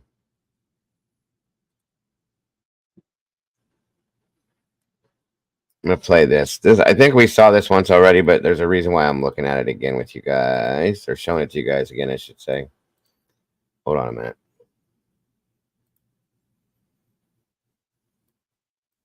The trial for the accused killer of 4 University of Idaho students is set to begin 2.5 years after the murders. Judge John Judge of Latah County has tentatively scheduled the trial to start in June 2025. The parents of Kaylee Gonzalez talked with our Hunter Bertram about the potential for closure at the end of this long journey. Happy is just not the word. I mean, it's hard to say you're happy, but I'm grateful. Emotions manifest as the long-anticipated trial date is set for the man accused of their daughter's murder. But we do look forward to the court date, because then I feel like as a family we truly can heal, and we can. Oh, I look forward to. I look forward to it being over. It being over, very much so. Christy and Steve Gonsalves tell me every step towards justice brings hope in an emotional battleground of trauma. I'm thankful that we have a date and that we have something that we could get to and that we're moving forward. I do wish it was a lot sooner, because our lives, they're on hold. Lives on hold. wondering what happened to their daughter in her final moments. It's infuriating. Yeah. If anyone deserves to know what happened to the last moments of their child, it's the parents. A court-issued gag order has kept them in the dark. It's just wrong to be shut out of your own child's life. It's not a good feeling.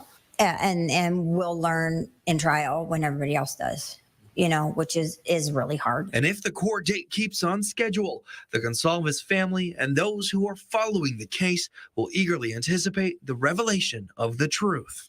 Like, I don't think people realize that this is real. It's not a movie. This is not a movie. This is not a story. Having this date is a beacon of hope in an ongoing nightmare. I have always just really based so much of my feelings and whatnot on court dates that we've had. And even the smallest movement in those court dates that we've had for even the smallest emotions and whatnot, just really, I kind of lose it. In North Idaho, Hunter Bertram, 4 News Now. And we are still waiting to find out if the judge will move the murder trial out of Latah County. The next hearing on that is set for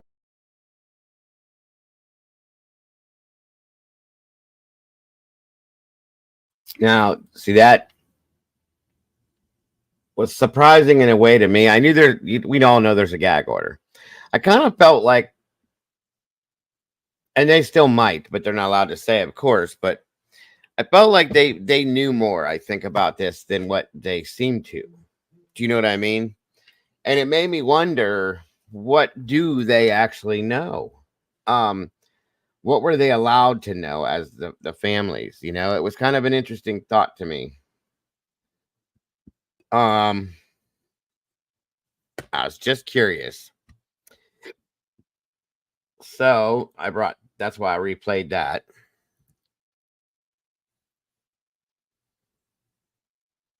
You guys are still with me here?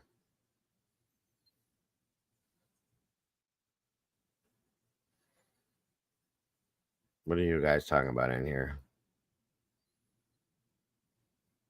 I don't know. I didn't see. I do think the parents should get to know what. I agree with that one. I do. I am sorry, but gag or no gag, I think they should. But see, that tells me something that, you would think. I don't even know how to explain what I'm trying to say. Yeah, that I agree, Arctic, 100%. That's the way it should be, in my opinion. You know what I mean? I think they should know 100% what happened, what went down, when, where, what time, who, and how. And then gag them. End of story. But they didn't do it that way. It's weird. And I think that, in a sense, makes this harder on the parents, if you know what I'm trying to say. You know what I mean? I think it makes the waiting game longer, makes it harder for them to have to wait on that kind of stuff. I think it's a horrible thing. Let me see if this is here too. This is another part of. I was looking at some of the interviews with the Gonsalves just because after finding this out, I was curious to see if it related back to any of that. One second.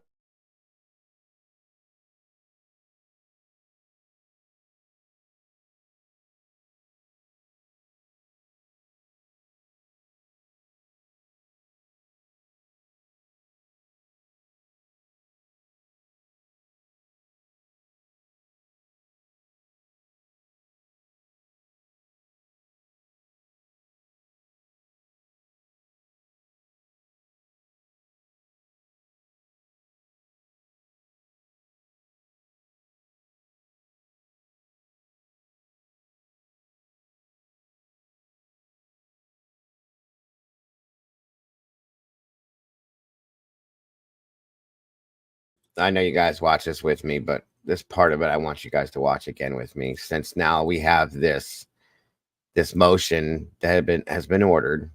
I think it's kind of important again to hear the parents. This was an earlier interview that we covered last month, I think it was, when they went back and they took the route, they drove the route and all that stuff. They did a small interview with the Gonsalves again.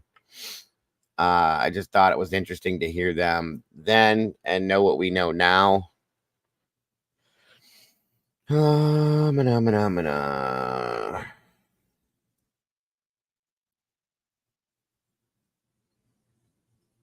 Okay.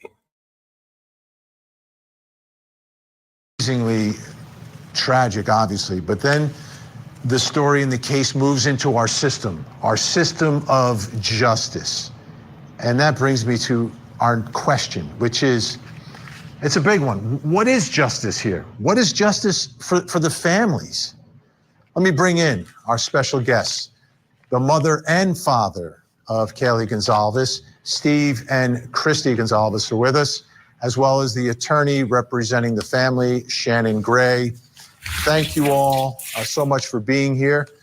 I know this is never easy, but I think the nation has seen the strength of your family, Christy and Steve. And as you sit here tonight, what is justice for you? What is justice? That's a hard question that we've thought a lot about. Sometimes I feel that there is no justice. Nothing's going to bring the kids back. And therefore, the only thing that would be justice for me is for this person to be living in agony in the depths of hell. I know that there's a lot of families who don't actually get somebody that is actually charged for it. So I do feel that we are lucky in that standpoint. And a lot of detectives and investigators put in a lot of hard work, and we're lucky to have that, and we want to be appreciative for that. It's a long, slow process, but we're willing and we're ready to do that. We're ready to put in the time and the effort and get through this, and just show people that this is the way that we can see justice in action, see the truth being taken in place, and then the right outcome, and society gets back to normal. Shannon, this is a difficult journey, an absolutely difficult journey. That's why I'm so glad that you are there to help this family through this. What is your take so far on how our system of justice is doing in this case? It's a tough question because, it's a small jurisdiction. I work in a much larger jurisdiction where things move a lot faster. You think things are going to move a certain way, and sometimes they don't. So it's been difficult for the family because a lot of times I'll say this is how A, B, and C should happen, and they don't happen that way. I have to explain why it didn't happen, and why it's taken so long, or it's taken longer than usual, or why the prosecution or the defense have done things that they've done. But I'm small compared to what Steve and Christy go through every day. I'm just thankful that they found me, that I can help them and answer any questions I can about them, and ease their minds when their minds need to be eased about the criminal justice process and what's going on. I mean, they're always going to be a part of my life, and I love them to death. So, Christy, what are the plans for the trial when it happens? Well, we'll know more at the end of this month when the change of venue is heard and is decided. We plan on being there. We want to be there. There's about 10 of us in the family that intend on being there for most of it. Obviously, there's going to be days that we will not be there intentionally for, but we're hoping that it stays in Latah County. So, that's a 2-hour drive for us. The further counties that they're looking at would make it hard. So we would have to relook at things. But we want to be there. Steve, we intend to be there. Steve, as you have been on this journey now, it seems like forever, I'm sure, for you. Do you see any light at the end of the tunnel? Do you see that, hey, at some point, this page will turn? I think of it as this is a living example of how we get things right again. Latah County did everything. The reason this is so slow and this process is taking so long is because they tried to do everything exactly by the book so that the community could see the justice, they could see it, and it wouldn't have to be taken, Idaho's a large state, it wouldn't have to be taken, 6-7 hours away. So I look at this as a living example of the way we correct things. When things go wrong, when things fall off the rails, like you said, you send your kids off to college, the last thing you should think of is anything other than your kid being a dumb kid and doing something embarrassing to get them on a camera or something that you're going to see at your employer the next day. That's like really bad. And for murder, for death, that's just not, that can't be new normal. That can't be something that we accept as a society. So I think we can be a living example for everyone, how we can course correct and figure this thing out and hold somebody accountable and, show that this is just a one-off that, won't happen and it's not the new norm. Christy, are there moments where you can have happy memories? Are there moments where you can smile and think about Kaylee? Oh, absolutely. You can't think about Kaylee and not smile, and we have so many happy memories and so many videos and so many pictures. And I look at them all the time. It's those late nights that get you, and you think of the tragedy that unfolded, and it's terrorizing, it's traumatizing, but there are happy moments. There are. Steve, if this gets the conclusion that we're all hoping for, which is the truth comes out and there's a conviction, are you prepared to make an impact statement? Yeah, I just know my family. I know my kids. They're all strong. They're all intelligent, super smart. Every one of them has already wrote it out. They've already got set in stone. So yeah, we're willing to and just thank the community and thank all the people who've put their lives on pause so that we could have that moment, so we could have the justice, because it doesn't just happen by accident. And we've got people like Shannon in our life. It's amazing what we've been able to see, how people have shown love to our family and reached out to us and flooded us with letters and different things. So yeah, I feel an obligation to all the people that have been with us this whole time.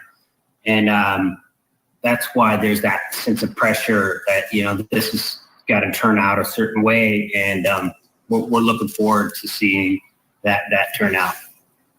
And Shannon, do you expect any problems with all the victims that want to speak, being able to speak, if and when we get to that part of this case? Yeah, that was an odd occurrence that happened over in the Lori Vallow trial, where the judge was pretty, strict or adamant about following the statute when it came to who could speak and give victims impact statements. Most of the time, the immediate family and those things will be able to speak. The judge may put down, his foot when it comes to grandparents and other things that under the statute currently aren't maybe allowed unless they're serve as a representative for the family. But I'm hoping that the whole anybody gets to speak what they want to. There's a reasoning to it, but I don't see there being any problems in this case. So that's good to hear. Shannon Gray, thank you so much. Christy and Steve Gonzalez, You know our thoughts are with you, and you know that the nation's thoughts are with you, and our best to all of your family. Thank you so much. Thank you, sir. Thank you. All right, we've got more. Still to come. Was the killer Okay. So I wanted you guys to see that for a reason. And then we're going to talk about some of this too. As soon as I make this right. Hold on. Where am I? There we are. Hold on a minute here. I want to post my link right there. I see Jeff in here. Anybody else that would want to join me up here and have a conversation about what has happened with this, come on up here. Jeff, you're welcome to join me. Anybody else? Come on. Let's talk about it. I'm good, Jeff. Come on up. That's any of you, by the way. We'll do a couple at a time. I'd love to hear from you guys what you think of this. Hey, Jilly, good to see you today.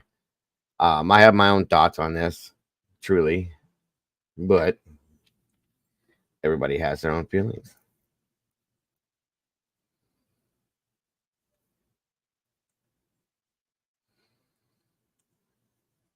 What's up, Charlie?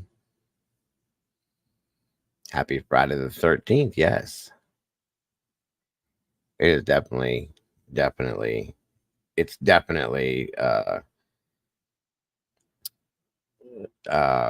frustrating to have to wait on this. I'll say that much. I can only imagine if we feel the way we do, how they feel as families, you know?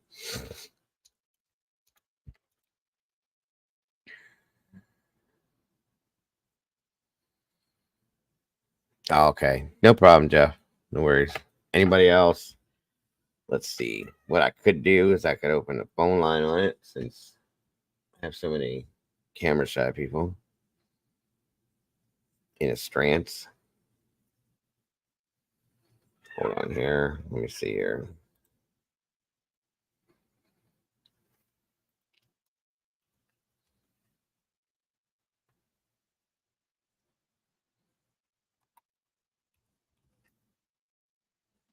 There it is.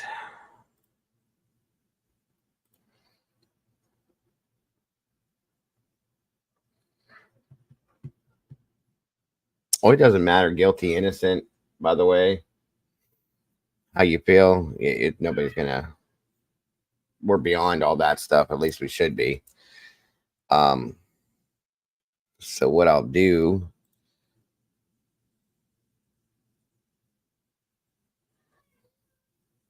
is open up the phone lines. And you guys can call in that way if you want to. Oh, we got somebody. Can you show your face just one time, whoever pops back here to come up on here with the panel with me, just for a quick seconds backstage so I can make sure it's a person. And then, of course, that after that, you're good to go. You don't have to keep it on. You could just turn your camera on for a second. Chopper, it says your devices are not connected.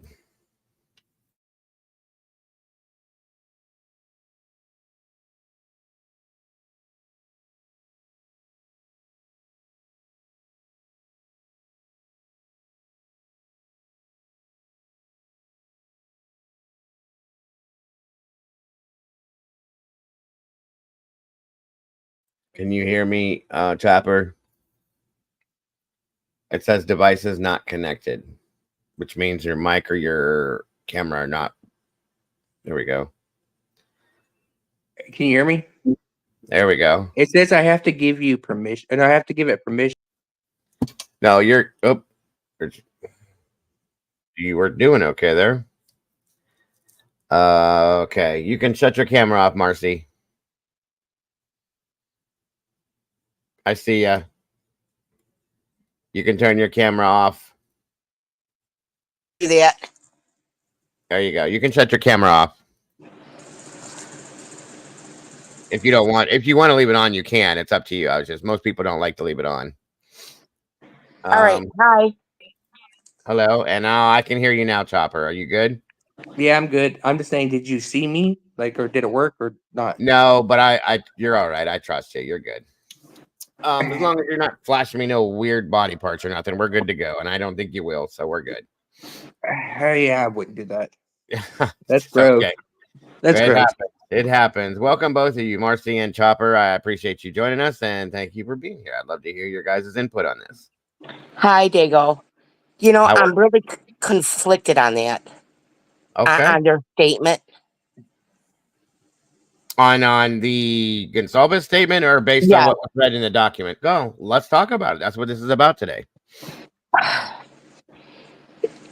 You know, my feeling is if I lost my daughter, I would be so much more, I think, empathetic, and I wouldn't even be able to talk about it. I just don't know where they're coming from.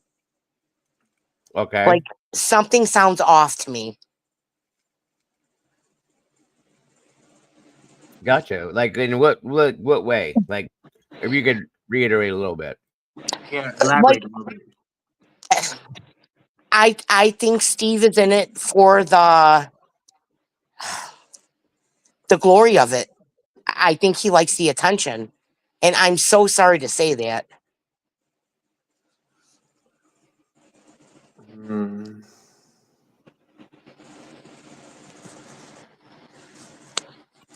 Sorry, I was muted. Actually, I understand because I've heard other people say that.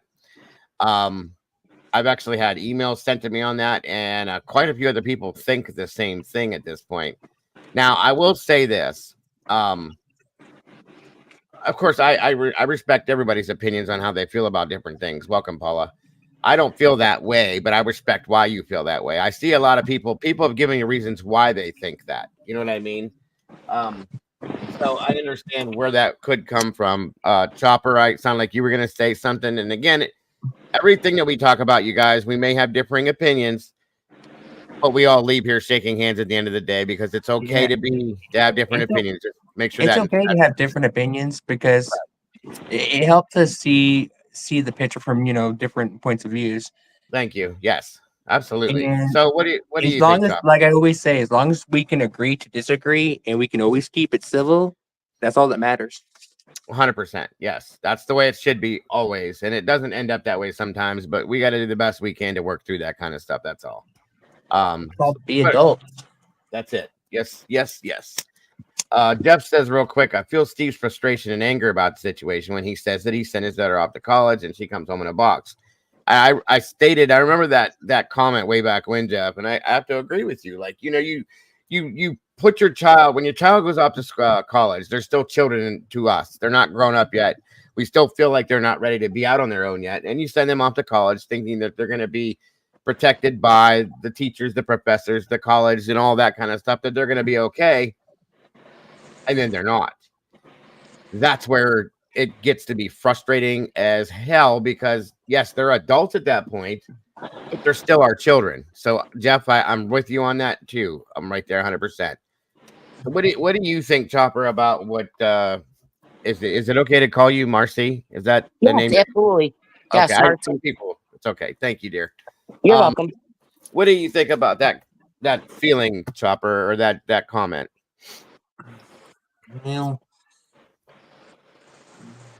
Well, you have to look at it from, a different angle a little bit. Like, we Okay. don't know if the parents have they have seek therapy, which I imagine they probably have, and they've came to terms with it. And right. I don't know. Sometimes we're going to find people that are going to like to be in the limelight a lot better than other people will like to be in the limelight. Right. So Right. it's not like we can actually be inside these people's minds to know what they're truly thinking. So it's more. Good point. Agreed. We just don't know. We can assume things, but at the end of the day, we're not that person. So we're never going to know. Very true. Very true. And we are not that person. However,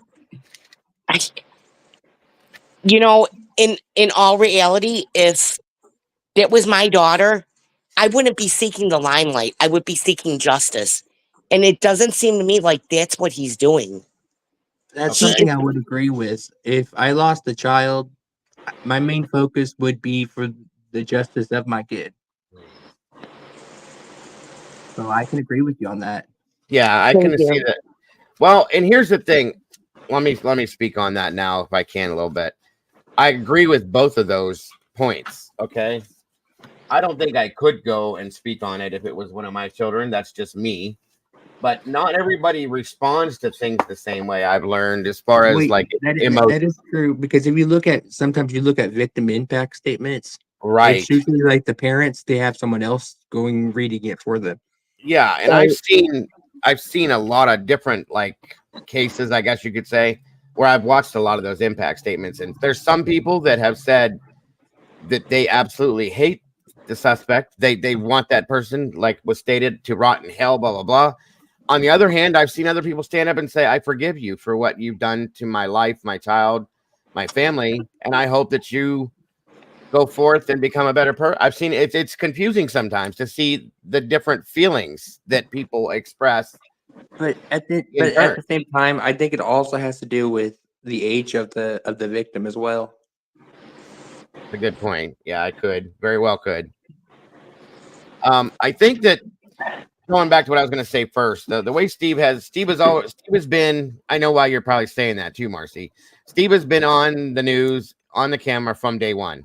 Okay, so and that's speaking out against different things about what's going on, what he feels, so on and so forth. And I respect that as to where I wouldn't be that person. I couldn't be that person because I couldn't control my feelings would be.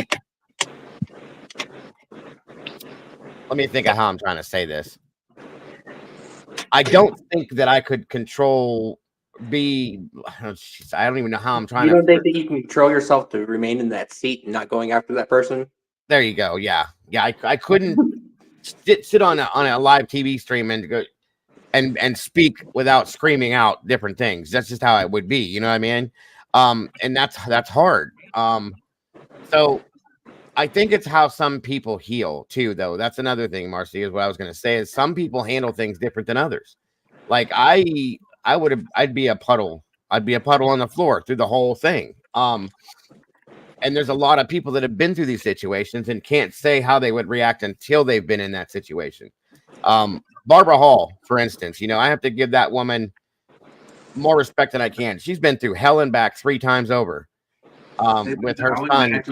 I would imagine the first thing that they would be going through would be shock. Yeah, right.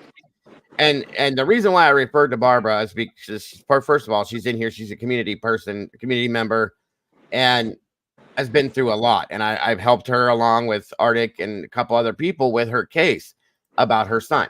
Now, she has no problem speaking. I mean, it's hard, but she still talks to us about it. She goes daily, weekly, monthly to deal with things that's still involving her son's case to get answers.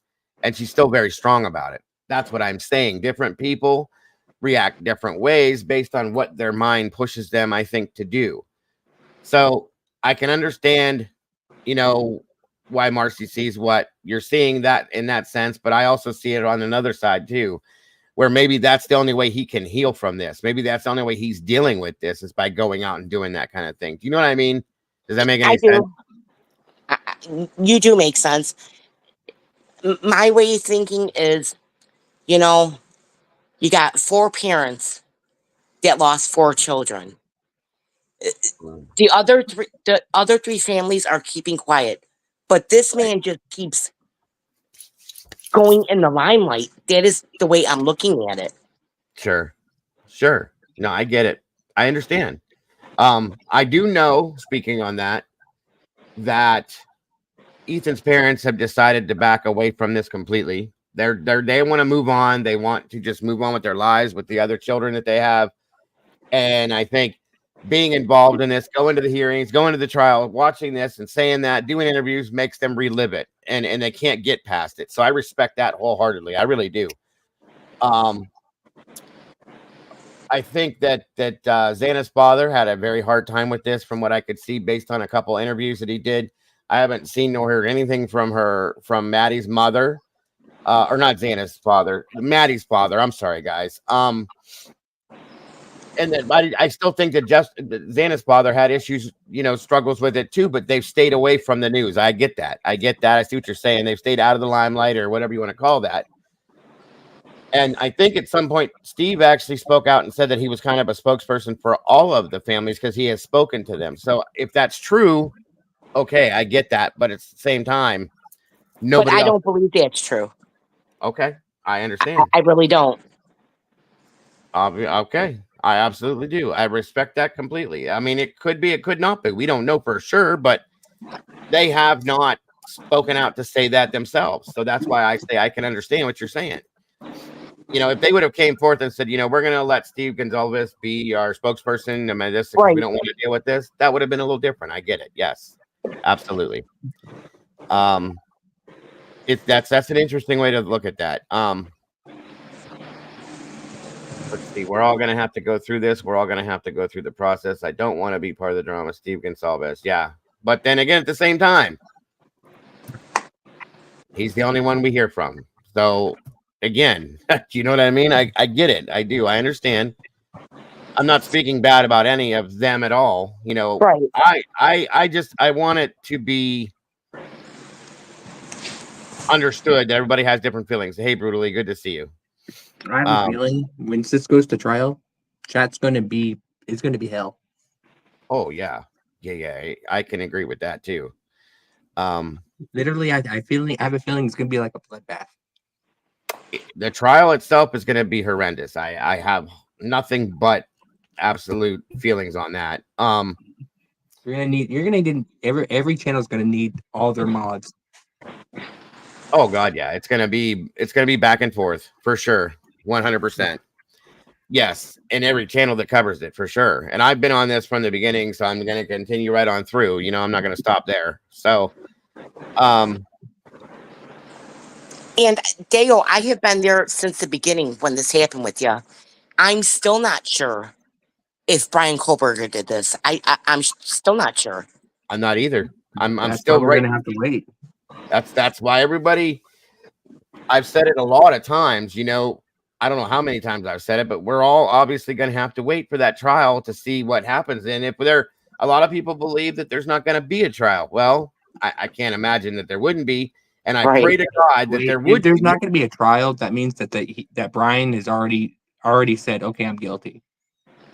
Yeah, or they found some crazy evidence to prove that he wasn't. One of the two things. So obviously that's not happened because we haven't seen or heard nothing like that, and they're not going to hold that back. I wouldn't think if that was the case, because that would be huge. Wait, how long has it been? Like it's going on 2 years? We're going on 2 years. Yeah, we're going on 2 years this coming November. So that's plenty of time to bring up some new evidence saying it was someone else.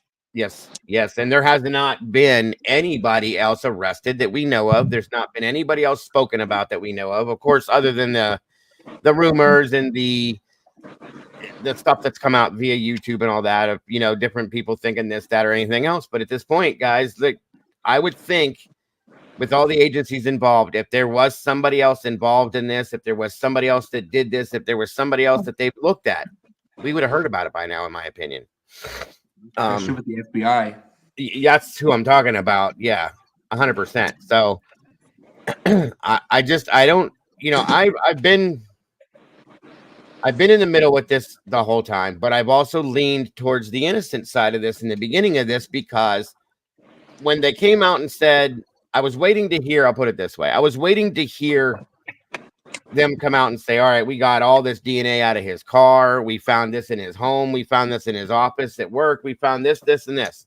And they didn't. That kind of locked me down a little bit. And I was like, what the hell's going on? How is this possible? Okay. Now they did. What's that? Go ahead. But again, there's a lot of evidence that has not been shared with the public. So we don't really know what they have on them. Right. That's what I keep going back to when I think that now. And I've had to sit back and look at this from a distance. I walked away from it for quite a while. I didn't look at it at all. I covered other cases and this and that. And at some point I said that they're still holding him. He's still in jail. Nobody else has been arrested. Nobody else been talked about. So guys, what else is there? Didn't they bring a grand jury in Yeah. So the grand jury already said, okay, there's sufficient evidence to try it. So, But like everybody's saying, a grand jury will convict a ham sandwich. Right. You can that's what my issue was. And here's the thing is the grand jury came down. They were gonna do I think they were gonna interview Bethany at some point, this and that, everything else, bring her out, so on and so forth. Then they indicted with the grand jury. Which canceled out the preliminary hearing and all that kind of stuff. So everybody got all wrapped up in that. And at that point, then everybody's going, okay, now what the hell's going on? So, hold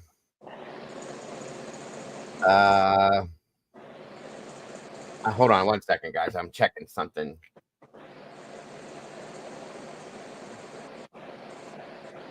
Sorry. All right.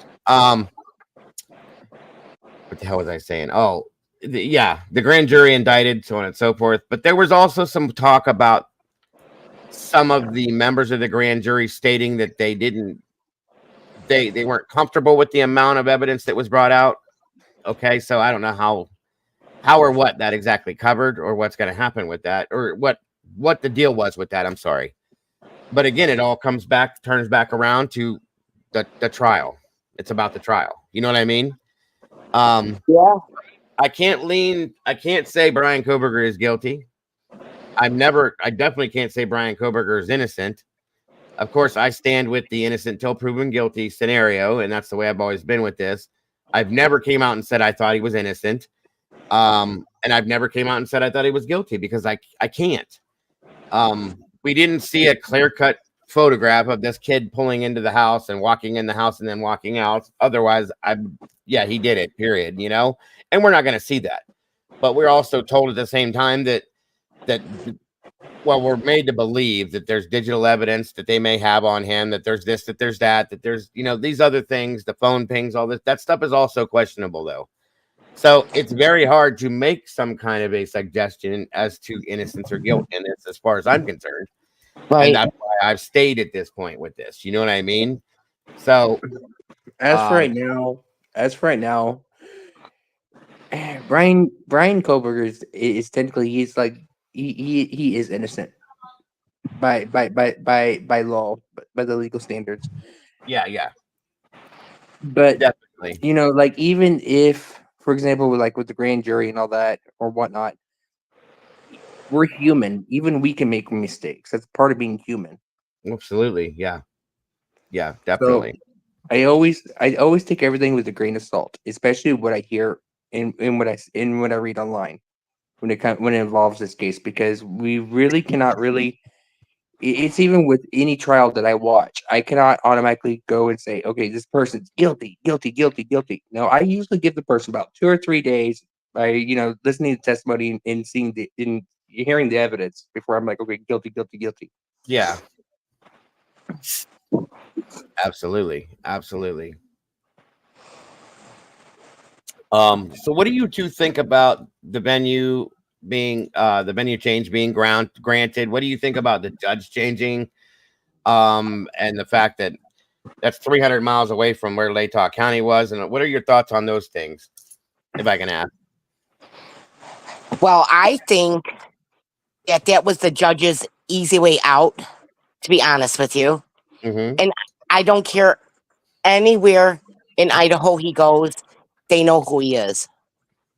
Oh yeah, I agree with that. I think anywhere he goes in the world, I mean, like I said in chat, the only way that you're going to find a community or anybody that's going to not know anything about Bryan Kohberger is if you find an Amish community. A lot of people have said that, right? Yeah. And I believe, based on statistics, there are probably a couple handfuls of people throughout Idaho that have never one time heard about this. It's very hard to believe, and I'm going to tell you, it's going to be a rare scenario, but it's going to be a possibility. The problem is because there are factions of, for example, like within, let's say, Christianity, that they don't own TVs or anything like that. Yeah, and they're not even that. There's a lot of people. I personally don't watch mainstream media. I watch most of the news, except my local stuff, because it's just local. National news, I don't really pay attention to it at all, and I haven't in a long time because most of it is bullshit. It's scripted. If I, anything nationally going on, I go through here to get as much of the truth as we can. But So being there honest, finding someone like that, like you said, it's theoretically it's possible to find someone like that. But it's also equally as possible finding someone that's going to lie and say, "Oh, I never heard of him before," just to get on the jury. And that's Yep, that's the other part of that I was going to bring. So, and the reason why I was going to bring that up is that's where it's going to lie. If there's going to be people that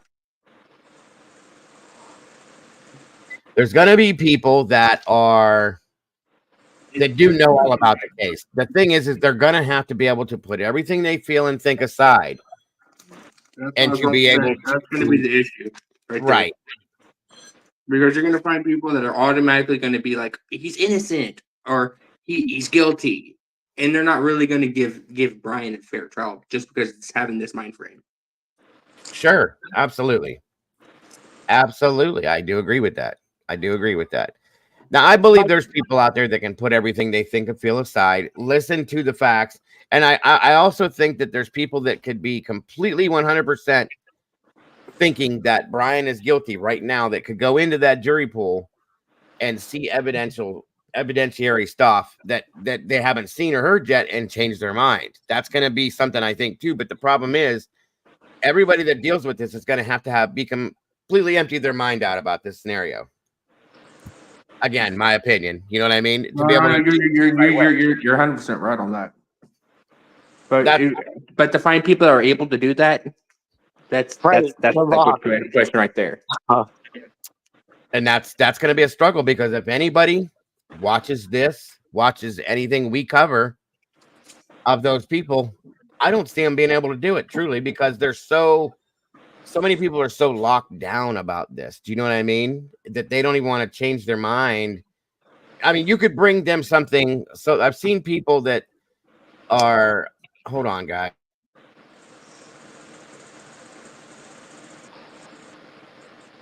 Sorry about that. Again, I've seen people that have been shown or told different types of like information about this, that believe one thing, that don't care what you're showing or telling. They don't care. They believe what they believe.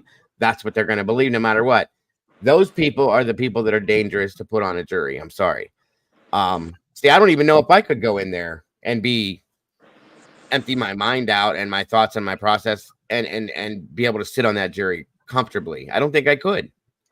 And that's it's going to take someone that knows how to use critical thinking. Yes. That's going to actually be able to do the job correctly. Right. And see, I've sat through this whole thing trying to stay in the middle of this, waiting to see things. And I think I would still struggle because of the fact that the defense told us that there was none of their DNA found on anything that he owns. And that's what makes me go to the innocent side. How is that possible that he did that and did not? And they talk about the murder kit thing with the suits, to this, to that. And like, nobody's perfect, you guys. I don't care who you are. There was not even a speck of that stuff from what they said. And then that bothered me a lot. And I'm like, how do you pull this off? And that is what I struggle with. Right. I think a lot of people do, Marcy. I think a lot of people do. And I think they will. I'm hoping the evidence they do have against them. I'm just saying this as an example. I hope it's not just stuff on records, for example, or just that the knife sheath itself. I hope that they actually have something else they can stick on it. I'm just saying if he is guilty. I mean, in my mind frame, you cannot kill 4 people and not get a speck of blood, a speck of DNA on you, or in your car. That is what I struggle with. Yeah, that's something, because it's really hard. Okay, it's really hard to destroy DNA. It's really difficult. Like, it's almost impossible. Right. Yeah, I mean, you have to really. Was he wearing what? Was he wearing like a giant trash bag over his body or something? Right, that's what I'm saying. I understand. Yeah. And if this man didn't do it, he spent 2 years in prison. Who knows how much longer he's A lot going to of there's spend in a prison. lot of others are in that same predicament. Yeah, and I've said too that I hope that the prosecution can prove that he did this, because that So would do make it I. all worth it at that point. I think it would Yeah. make me feel better If not, because it's going to be a big lawsuit. well, yeah, that's going to happen regardless at that point, you know that. And then we have then at the end of the day, guys, when that's all said and done, if that happens, then we have the families of the victims that are completely without any kind of closure, and that's not fair. Right. No You know, answer. there's no right, which in Now, turn I can will say one provoke thing. I other will say one situations. thing. I will say one thing about them destroying the house. I hope that they have enough evidence they want, because I hope that they're not overconfident. That's what I want to say on that. I Yeah. think that was a huge mistake. Well, a lot of people think that. A lot of people said that. I actually thought that in the beginning until I realized that the models that they made, the models that they put together for that before they did it, are actually better off than being in that house, because you got to think about this. Didn't they destroy most of the house by Yeah, gathering the evidence house also? was in shambles, right? So it wasn't the same house that the murders happened in. They took pieces of the wall out, the floor, the furniture had been removed, therefore the sound is different inside. The whole house was completely different than what it was when they were in it. So therefore, the models that they made were made cut from the exact same cloth as the house, the way the house was when everything happened that night. In turn, that's going to be more realistic than anything that they could have right now. Do you know what I mean? So that's where I'm at with the house. But a lot of people feel that because with other trials, we've seen that they should be able to walk through the house, be part of the house. But guys, you got to remember something else too. All the blood and the bacteria and there was a lot of nasty things that went on in that house that just sat and It's sat. pretty much all been sanitized. Oh yeah, but then at the same time though, it's just I don't even know how much I think that I understand more or less. Basically, there's it's a dead empty spot. It's not really. It's not going to be the exact same house that never that the murders no. happened in, because it's going to have a different feeling. Not going to be. It's not the same house. And if they were going, I yeah, get it. but that's 100%. If they were going in there, the jury stay for instance, to go in to listen to it, it would sound like being in the different areas of the house.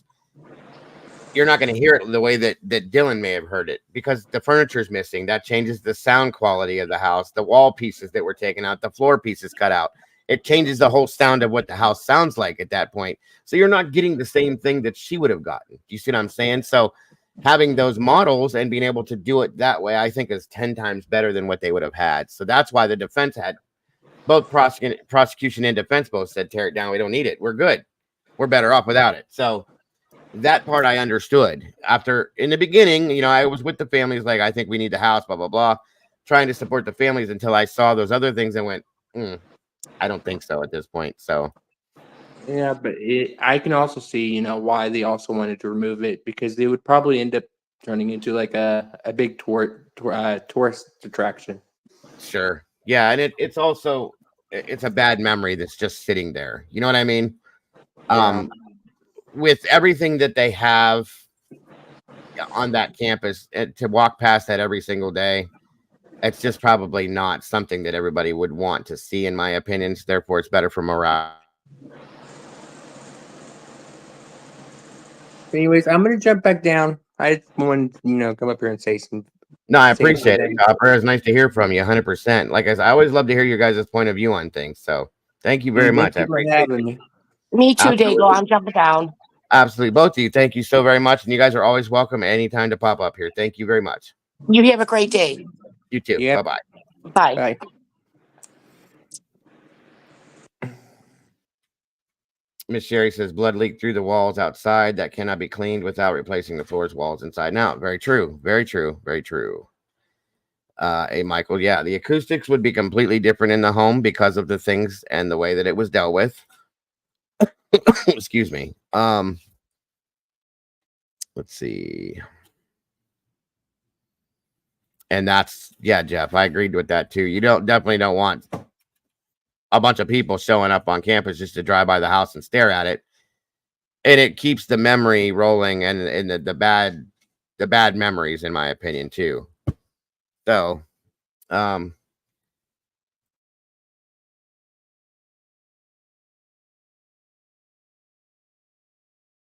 okay, guys, give me one quick second. I need to use the bathroom. I'll be right back.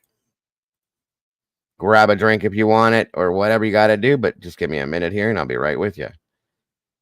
As soon as I find my thing here. Where is it? Where is it?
All right, all right. Sorry, guys.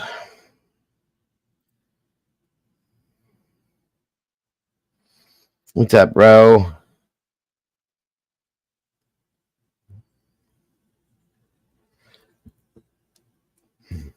Let's see here. I'm trying to make some coffee right now, too.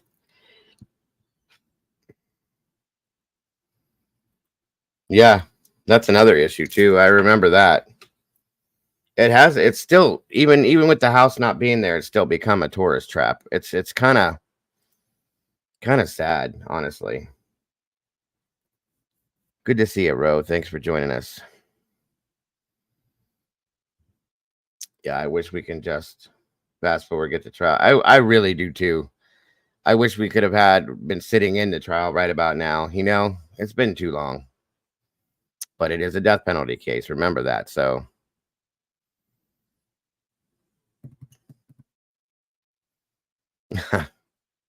just saying.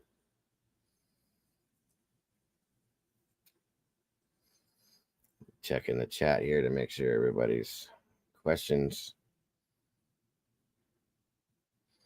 Again, guys, if anybody wants to give a call in, The number's 234-703-4047. Feel free, please.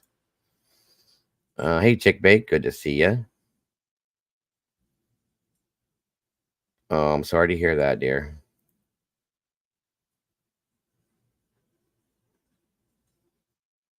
No, I understand. I understand completely. I hope everything works out okay for you. By the way, guys, I will be in here later on this evening covering the Paranormal Friday stuff that we do. But I did want to put this out today. I didn't get in here yesterday. I was going to do that yesterday, but I will be in here tonight for Paranormal Friday for those of you that were, if you're interested, I should say. So we won't be here much longer. I just wanted to share that information, talk about it a little bit, show you guys a little bit of something, and then get some views on this. I was very curious what everybody thinks of this. Yeah, prayers, obviously, Chick Bait.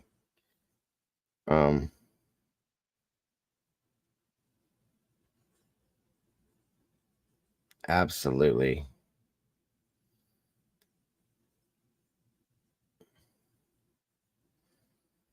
I'm sorry. So sorry, Chick Bait. I understand completely.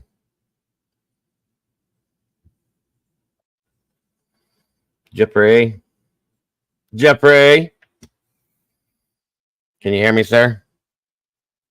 Yeah, can you hear me, Diego? I'm not too loud, am I? No, you're good, bud. You're good. Thank you for joining me. Good. Yeah, man. Thanks. Thanks for having me. Always a pleasure. How are you? The conversation that just we never get tired of having, right? Yeah, I know. I always like to hear, it's a new situation going on, change of venue, the judge was really surprising to me. And I just kind of like to hear everybody's, the community's the community's input on what they feel on the situation. So I like to have these conversations. So it always ends up, we talk about other stuff along with it always, but you know how that goes. Yeah. I was more curious what everybody says or what everybody thinks today about the change of venue and about the judge changing up too. I thought that was kind of interesting. Yeah, I think it's a good thing in a way because I don't know. I mean, I think my opinions of Judge is that he was just too nice and trying to appease everyone. Some might even say very much trying to appease Anne with whatever she wanted. But I mean, people, I've heard a lot of opinions on both sides of that issue. I'm wondering now, will Anne, assuming she's still, on the case and everything, is she going to long for the days of Judge when she gets a taste of this new judge? I knew that you would be the one to do this too. This is the conversation I wanted to have. Cool. And for some reason, I knew you would be able to have that conversation. Read your mind. Great minds think alike. Yeah. I'm only here for the coffee. I heard you say you made some coffee, so that's what brought me in. Always. So my thought, I agree with you. I have to agree with you that I think Judge pretty much handed Anne anything she wanted, anytime she wanted it. That's my opinion. And I'm sure people won't agree with me on that, and that's okay. I respect that. But what's going to happen now that Judge Hippler, is that his name? Hippler, yeah. Now, because he seems a little different than Judge. Okay, just from hearing him conversate and looking at him, he looks like he's this is my way or no other way, and that's the way it is. And we don't know, but I'm just saying. And I can't see Anne getting as much from him as she's getting from Judge. You know what I mean? Right. And how's she going to react to that? That's what I'm wondering. Is it going to change the way she's covering the case? Right. Yeah, you get a no-nonsense judge in there. I mean, like, I'm forgetting what case it was, but there was one recently. It wasn't the Darrell Brooks case because she was clearly trying to also make sure she didn't say a single thing that would open up additional appeals and things. Yeah. But there was another one that was just recently. That judge was making decisions like seconds. They'd ask something, he'd make a decision right then and there. Just it's almost as if like he was just designed for efficiency with the process. there's a few judges I've seen recently. I'm learning little as we go, the longer we cover these things. The judge in the Sarah Boone case has got to be a saint to put up with all the shit that he's put up with from her. There's that one. And I can't tell if it's because he's tired of the 4 years of bullshit they've had with this, or is it because he just is a nice, softer type judge?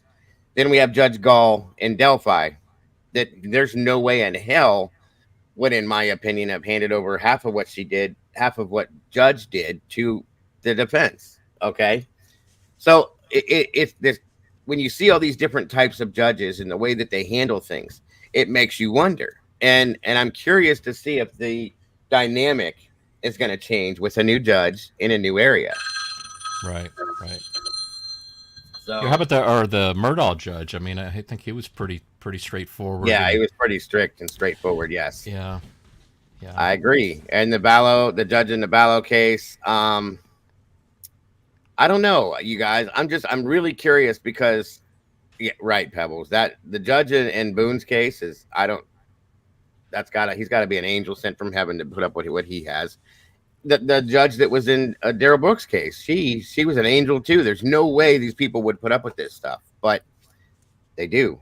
It shows a lot. I do hope they have better audio in wherever they end up going in that courtroom, which I think they probably will. I also, but there were things about I think about it. I guess I never really thought about Judge being so overly nice, and I don't want to say manipulatable, but maybe.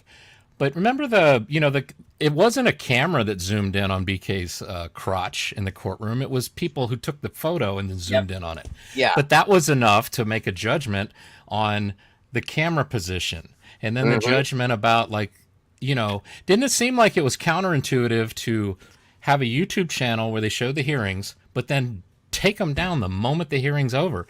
Isn't this wouldn't that have helped everything just stay legit? Yeah. And you could say these are videos we're watching straight from the judge's channel. No, what are we watching? We're watching copies, and I'm not saying anybody ever manipulated any, because I never saw that at all. But still, as a judge, wouldn't you want? Yeah, that would be the way. That would be the way to do it. Right. No, 100%. I mean, not that you have done that or would do that, but there's people out there that have the knowledge that you have. It's possible. Yeah. Yes, I agree with you. And I always wondered that, I don't know, but yeah, I agree with you wholeheartedly. There were only a couple, maybe it was only one that, no, it was a couple. There was one where they split the meeting in half, the first half of the day and the second half. So the first half actually did get posted to YouTube and was up there long enough to download. Yep. But man, the others, there was no time. No, not at all. And I don't have I've since got a better screen capturing software, but I still would rather have the actual file straight from YouTube. That's so much easier. I agree. I do agree. A bombshell. Good to see you, by the way. Thank you for joining us today. No way did John Judge appease Ann. I believe it was more so with him siding with Thompson. See, a lot of people think that too. I think he watched the defense much more closely because she was the one who put effort into it. And that could be taken that way too. I can see it that way. I understand. I just feel like anything Ann was leaning towards or was reaching for, trying to get, it was kind of given to her without argument, without fail, is what I'm saying. I mean, I don't think she really had to fight hard to get a lot of stuff, is what other than the discovery stuff that she was struggling with. But that was, he put the word out. It's still, whether it happened or not is, not him. But I don't know. Like I said, this is why I like having these conversations, because there's some of us that see things one way and some that see it other ways. And when you hear both sides, you can look down the middle somewhere and see what you come up with. That's what I like about it. I mean, there's even been times, and maybe I shouldn't do it, but I've kind of jokingly said, it's like, gosh, did Judge and Ann date at some point or something? It almost feels like, or do they want to, they want to maintain the ability to all go out to lunch together in the future like they did before this trial came along. They're small town. You know what I'm saying? You're not the only one that said that. There's people that would take Ann smiling all the time at the judge as, oh, she's flirting with him and he's giving her what she wants and this, and I'm like, oh my God, you guys, they're professionals. Come on. But people are people, but I've heard a lot of people say what you just said in some senses. So But there's also a lot of people that believe that Bill Thompson and Judge were golfing friends, that they were their best buddies and things like that. I said, we don't know that. We don't know that, and people can say what they want to say. It is what it is. I get it. Right. Right. Yeah, I mean, in the town that I grew up in, I mean, I used to do video work, and I used to shoot some video with the police chief, and then I also knew the city council members, and then my mom, I think, or no, it was, another relative worked in the office with some of the city council, or city council was a different area. What do they call it? County board. So it's possible to know and be acquainted with, especially when you're involved in either law enforcement, the city government, because if you're in law enforcement, there's going to be city government meetings where you come in for either an acknowledgement, an award, a meeting to talk about stuff. Of course they know. They all know everybody. If they don't, then they're not showing up to meetings. They're not doing their job. So they have to kind of know everybody. And in a way, it's good because it keeps them probably civil.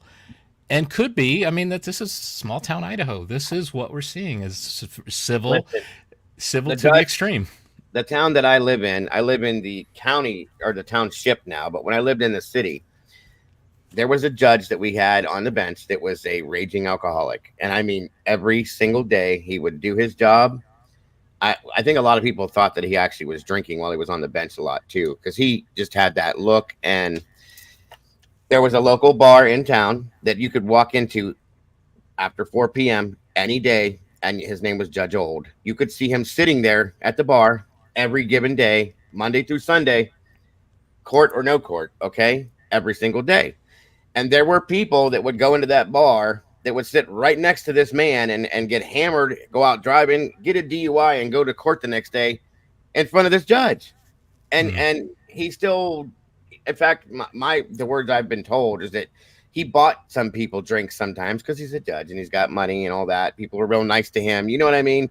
And so the next day, though, if they got a DUI, the man was, there was no games being played. You got the DUI, and the guy was strict too. And it's kind of like, what the hell it's weird. You know what I'm saying? Right. No, I don't live in Springfield, Bombshell. I promise you I don't. And nobody around here is eating dogs and cats. My understanding is that that's not true for sure either. It's just a whole lot of stuff going on out there. So people don't want, here's what I've been told, being in Ohio. Not to jump subject, but I'll explain this real quick. The people of Springfield do not want the Haitians taking over their town. This is what I've been told. This is what I've seen, read, and heard.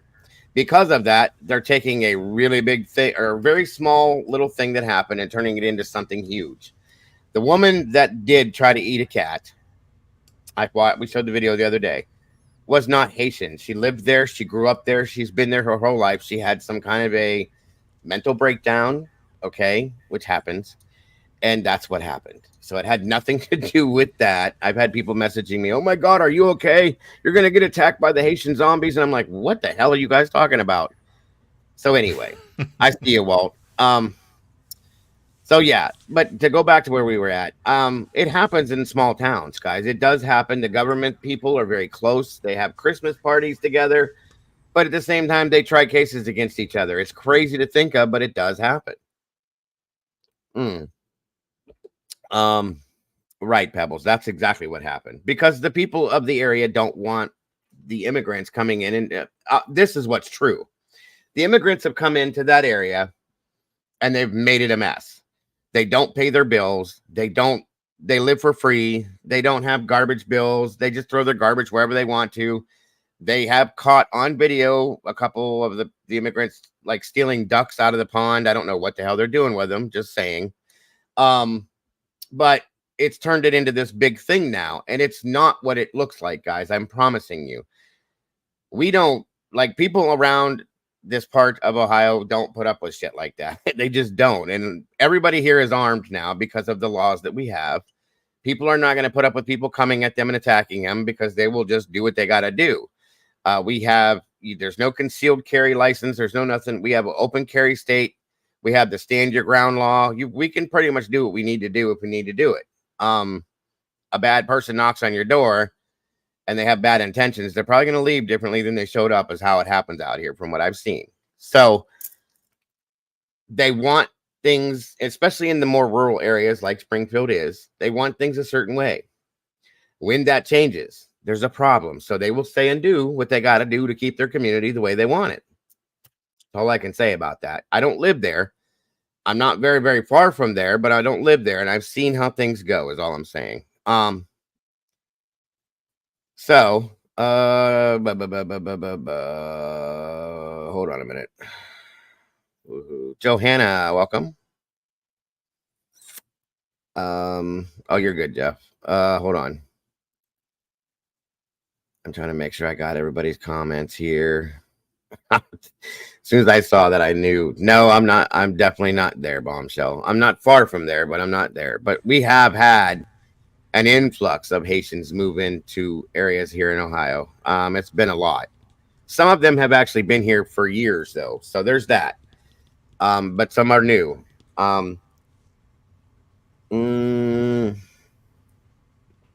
Now, that's another question I have. With this new judge, is he going to allow cameras? Is he going to do the same thing that Judge did? Is there going to be a complete lockout? That's another thing I'm curious about, because if they shut that down and there's no cameras, that's going to cause a whirlwind of shit. People are going to be so pissed off. Maybe we'll get more cameras, though. We might get a Jody Arias trial. That's a, what do they have, like 4 Maybe or 5 they'll allow them to come back, right? Yeah. Yeah, because, all it takes is somebody to present to the judge. If I was correct that it wasn't one of the cameras zooming in on BK's crotch, but it was actually somebody zooming in on a photo that, of course, his full body, it was the photo, and then it's the judge that misunderstood and thought it was the cameraman in the room that did that. That could, I don't know, maybe it could reverse the decision on the cameras. It could. And being that it's a whole different court system and a new judge, I think that's possible. We may get the news, mainstream media may be able to be back in there based on certain rules, I'm sure, but we'll just have to see what happens. I'm curious, though. I really am. That was another question I had. Is it going to happen or is it not? So there's that. Like I said, I wonder how this judge is going to be, because Judge, like I said, was pretty laid back. He was real lackadaisy. He didn't seem to get real upset. He didn't seem to get real irritated too often. Now, this other guy, he just has this look like, don't mess with me or you're going to be unhappy when you leave. So I'm curious. This judge has a YouTube page too. Okay. Thank you, Johanna. That I would be curious to see.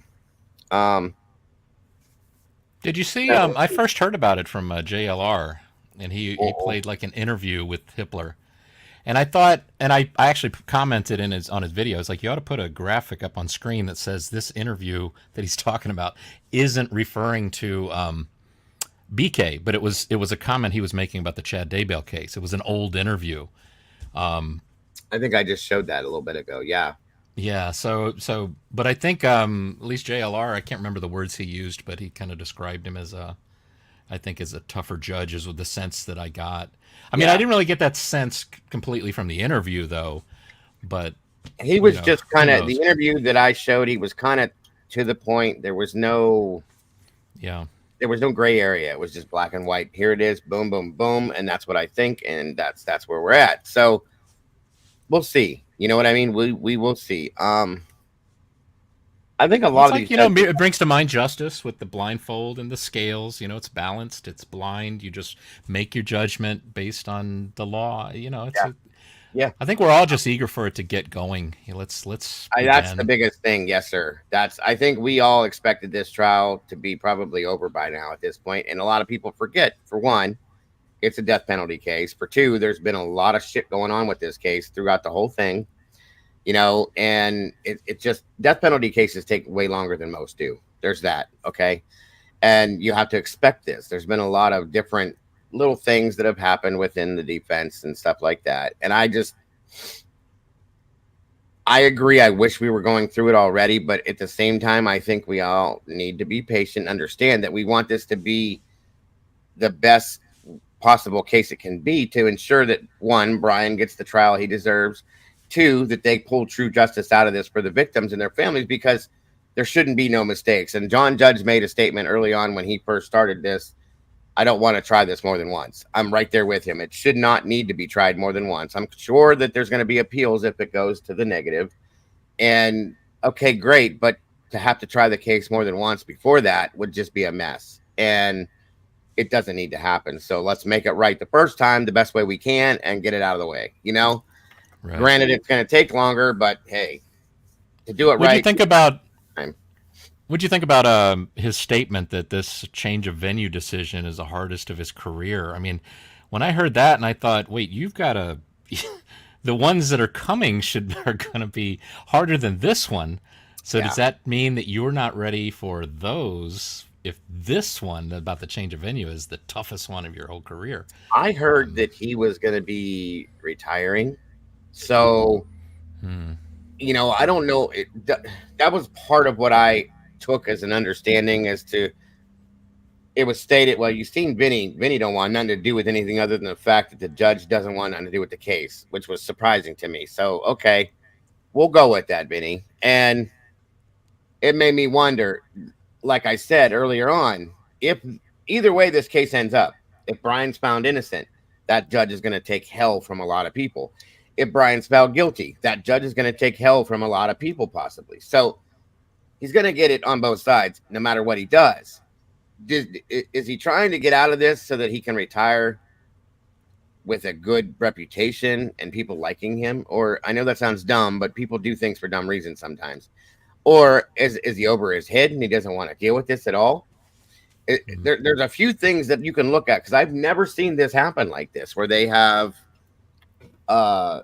changed venue, but the judge just kicks off of it too. That's new to me. Hey, JC. And it may just be because I've never seen it. That doesn't mean it hasn't happened. You know what I mean? So right. It's an interesting theory as to why. You know, are you walking away from this because you just don't want to deal with this anymore because it's too much? Because it has been a lot. Are you walking away because you're trying to just leave, retire at an even keel with whatever you won or lost, and you want everybody to be your friend? Or are you leaving because you are afraid you won't do well with this? You know what I mean? There's a lot of reasons why it could be. Or is it just because that this is what you were told you have to do to make it happen? I don't know. I don't think that's it, but. Or is it a lateral pass to somebody more experienced? And well, it was interesting that a lot of people were talking about how he listed the logistical concerns with that court as one of the reasons. But I mean, to even put that in there like that doesn't. I mean, they've known the logistical issues from. You know. Yeah. So why, if that truly was such a large part of the decision, it seems like the decision should have been made a long time ago. Maybe the house would still be up, possibly. All kinds of things could have, been different because of that. Why did they wait so long to do this? Yeah, that's a good point. That's actually a question I have. Like, if these things were issues then, they've been issues the whole time. It's not changed. So why did we do this now instead of, a while ago? Why didn't Twizzle from the back of the courtroom should have just every time he was in there should have just yelled out, "Not many seats over here. Everybody noticing? Not many seats." Right, and see, kind of small. Right, JC just said the same thing. So if Judge is resigning, why did he string it along? Is there something to that? That's another question I had. Like, why did you wait? Was there something that you needed to accomplish within this beforehand? Was it something that was just decided, JC? You know what I mean? Maybe he just didn't know it was an option, or it wasn't an option that he could just hit the go button on. But if certain circumstances all lined up, if she wanted to change a venue, if she got it, then she could. What is it? It was 2B in those items of whether 2A was like he could go along with, right? 2B was that he would step aside from the trial. It almost feels like it's almost like he had a basketball and he's like, okay, guys, we're going to play a game of basketball, right? And Thompson on one side, here's Ann on the other side. And Ann is like, but Bill hasn't told us all the names of his players yet. And Bill's like, but I've told you 95% of the players, so we could start playing. No, I really want to move this to another court. Look, there's some broken glass over here on this court. We want to move it to another court. And the judge is he's trying. He wants the ball game to start. But then he's like, you know what? Just take it across town to that other basketball court. And here, you can even have the ball. I'm out. You know, there you go. I mean, it does come across. Feels like that way. It does. And JC says it was a total strategy on the defense to wait until they did it. That very well could be, JC. It makes sense. And I think a lot of Ann's moves throughout this whole thing up till now have been strategical moves. I do truly believe that she's got something planned.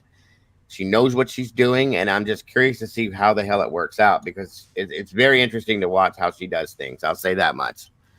Now, see, here's the other thing, too, with this that I just thought about a little bit ago. Now that they've bounced this to this other court, we all know that Ann took a bigger job.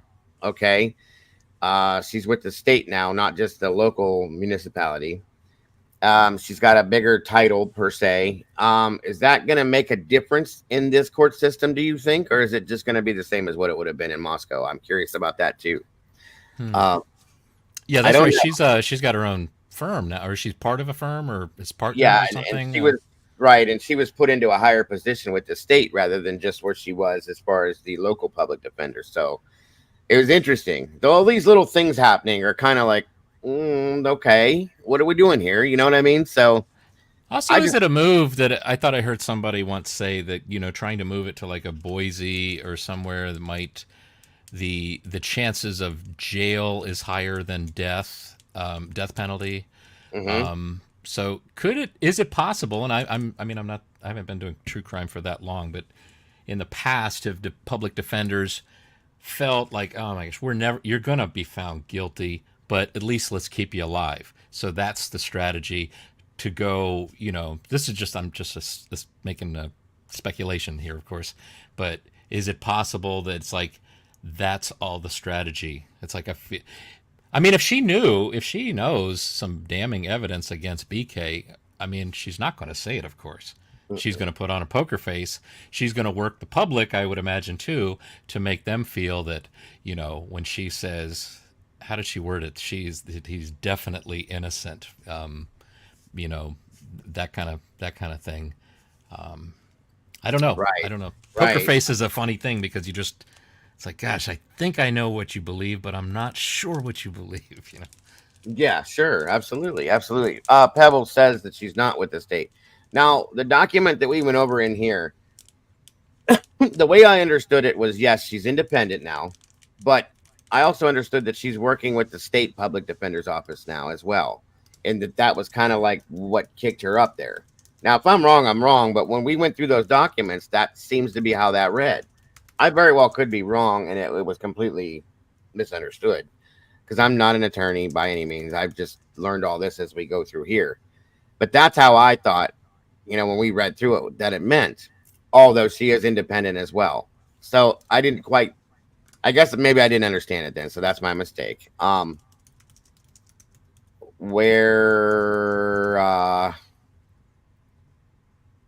Ada Courthouse has 200 people, overflow room to the media. It must be like an auditorium. It's pretty good size from what they showed, and it's definitely bigger than what Latah is. That's for sure.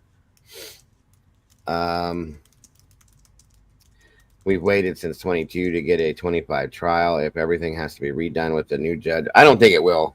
I think he'll be able to pick up and just move from where they left off at. Truly, I don't think they're going to change the date of the trial. It also seems like it was linked to Easy Idaho News, so I'm sure it was. Yeah. Okay. Got you. I knew what you were saying. East Idaho News. Yes.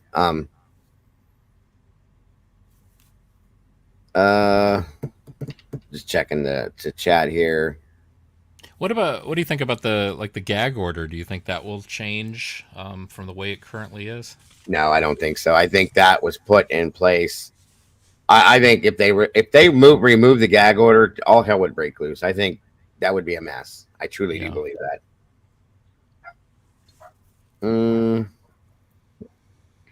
Yeah, that would be. Can you imagine all the stuff that would just come flowing out of everywhere? Like, I think that would be a huge mess. I think too. I wonder if this new judge. One thing I think, I just an assumption that like with court documents and things said in court, that they prefer to have statements that can't be parsed, that can't be like this sentence can't be understood in multiple different ways. Yeah. And I don't think I think they've been a little messy with that up until now. You know, I mean, some of the things that, oh, I had an example. Now I can't think of it. Oh, with like, you know, with Brett Payne saying, we don't have video of the car, but he was answering the question. From my understanding, Anne asked about specific routes. On these specific routes, do you have video of the car? No. So then, of course, you can parse that and say, oh, Brett Payne says there's no video of the car at all. And it's like, well, no, he answered her specific question. So it's like, so I like that. I tend to, hopefully we'll have more just like definitive statements that are clear, that you can't misunderstand, which would be nice, because as we war and battle in these YouTube streets against the, you know, the one side and the other, which is really sad in my opinion. It shouldn't be. It'd be nice if we could get along easier, because it's like, well, we both agree because we both heard it and it was clear, and we don't see it, you know, as two different possibilities because it was unclear, you know. Absolutely. I do agree. What's that PCA line about the car going the wrong way at the wrong time? It's like, what the heck does that even mean? I think that was the. Yeah, I remember when that came out. Yeah, right. Like I still to this day don't get what was actually being said. It's like, if you're going to speak in code, you know, at least give us a code breaker. Explain you know, it. Yeah, thank you. Right. You know? Exactly. Bring out the. Oh my God, that thing from. With the folded paper where you. Yeah. Yeah. There you go. Couldn't think of what that was called, but yeah. I can't either. So take. Tomboy, talk to you later. Take care. Let's see. Robert says, Jeff, we are supposed to base our opponents on what the evidence is before us. He might mean opinions, I wonder. Do that. Opinions, yeah. What the evidence is before us. That's why I asked that earlier. I'm not assuming what they have in court down the road. Okay. I gotcha. How do they, you know, I was always trying to figure out, remember, I don't know if you followed the Jodi Arias case really closely, but it seemed that there was a moment where the prosecutor brought in discussion about these gas cans that weren't part of, like, I guess the initial discovery. I think the loophole was that they did bring in the receipts, all her receipts for purchases into discovery. But so then it was kind of his extra looking into it where he realized, wait, you actually bought 4 gas cans, which is just about the right amount to get to where your destination was without stopping at a gas station where a camera might capture you, that kind of thing. Right. I'm always curious how and if that kind of thing can happen in this case, where, you know, where it's you know, and again, it's not like I'm saying I think either side should kind of cheat and be devious and how they do things. But at the same time, I don't think either side, I wouldn't say, don't say any more than you actually have to. I see that as being like, that would be to be expected. You imagine if the prosecution just said, here's everything we know, everything we think, everything we've speculated on, here's every paper, here's even something, I don't even know what this is, I just wrote something on it. Here, take that too. Right. Yeah. And do you think Steve Gonsalves would be like, guys, what the heck are you doing? What are you doing? Yeah, right. Exactly. No, 100%. I mean, it makes, I see what you're saying. Yeah, that's crazy. It would be amazing if everything would work out the way it's supposed to.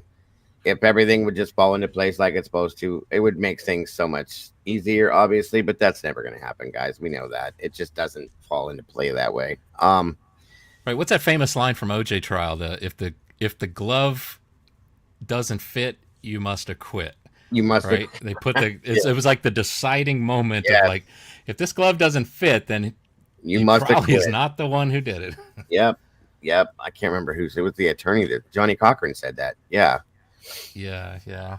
Yeah, that trial, that's the crazy thing, is that trial was probably the craziest trial I ever watched. And I watched the whole thing, the long and short of it all. Okay.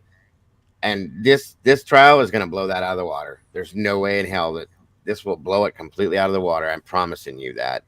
Yeah. Well, thank God though this doesn't have the racial component that it could have. Agreed. I mean, there's at least that to be thankful for. Yeah, that would be insane. We would never get through this if that was the case. That just wouldn't happen, I don't think. It would be nuts. So it's still going to be rough as it is.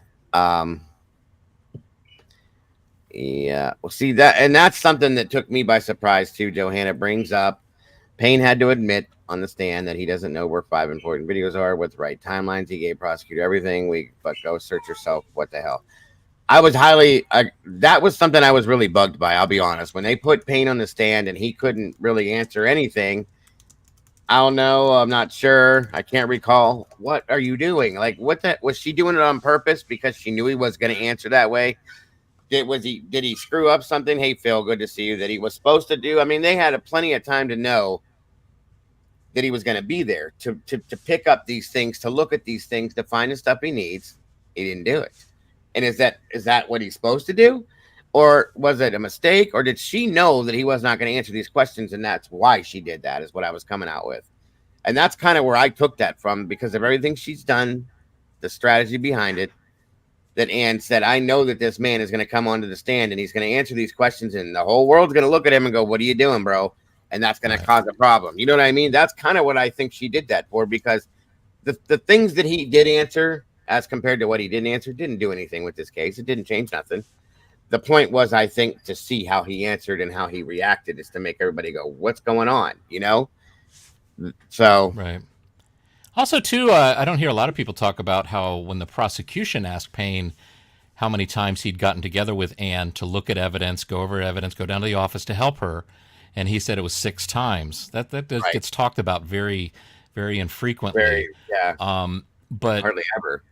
You know, it does make me wonder. You make a good point. I think is the point you were making, was that it's almost like Ann said, "Okay, we're gonna get him." So, Brett, what is the exact quote from the 4th line to the last line of Abraham Lincoln's Gettysburg Address speech? It's like he knows it. He probably could find it, but he just doesn't know at the moment. Yeah. And so it's like, yes, see how bad he looked? You know, exactly, and that's what I think she was trying to do with that. Yeah. And the thing is this isn't the trial. This is a hearing. So I imagine during the trial, I mean, they'd have a whole team looking up stuff. They'd be able to refer to notes.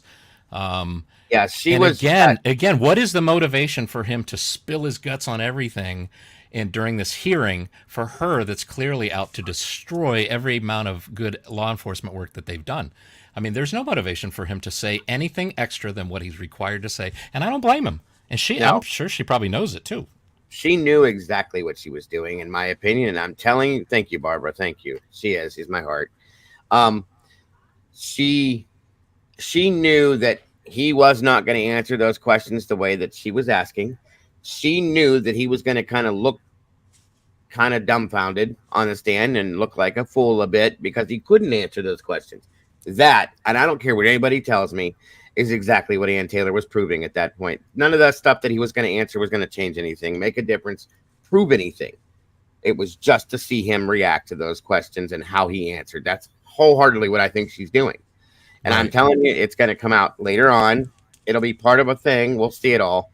That's what I think she did. She's not stupid, guys. She's very smart, and she's good at what she does, in my opinion. And it's got to be hard for the prosecution to sit there, and I think they just respect the gag order. They know this isn't the trial, so they're just going to, they could cross-examine, they could bring stuff up, they could fight and battle, but this is not the trial. And I think they're just they know they have their case, and they're ready to go to trial, and they're, And I think we got a glimpse of Bill Thompson, though. Yes. Desiring to be in the trial now. And I think for a moment he thought he was. And so I think, just a speculation, but you haven't seen him say much since. I think they made a decision. It's like, Bill, save it for the trial. He's like a pit bull, he's like, he's pulling on the chain. He's like, just save it for the trial, Bill. Yep. Yeah. Yeah. And the funny thing is with Payne being on a stand, I think it did make some changes to some things. I think it did affected it in the way that she wanted to, in some senses. I believe she knew exactly what she was doing, in my opinion, with that whole thing.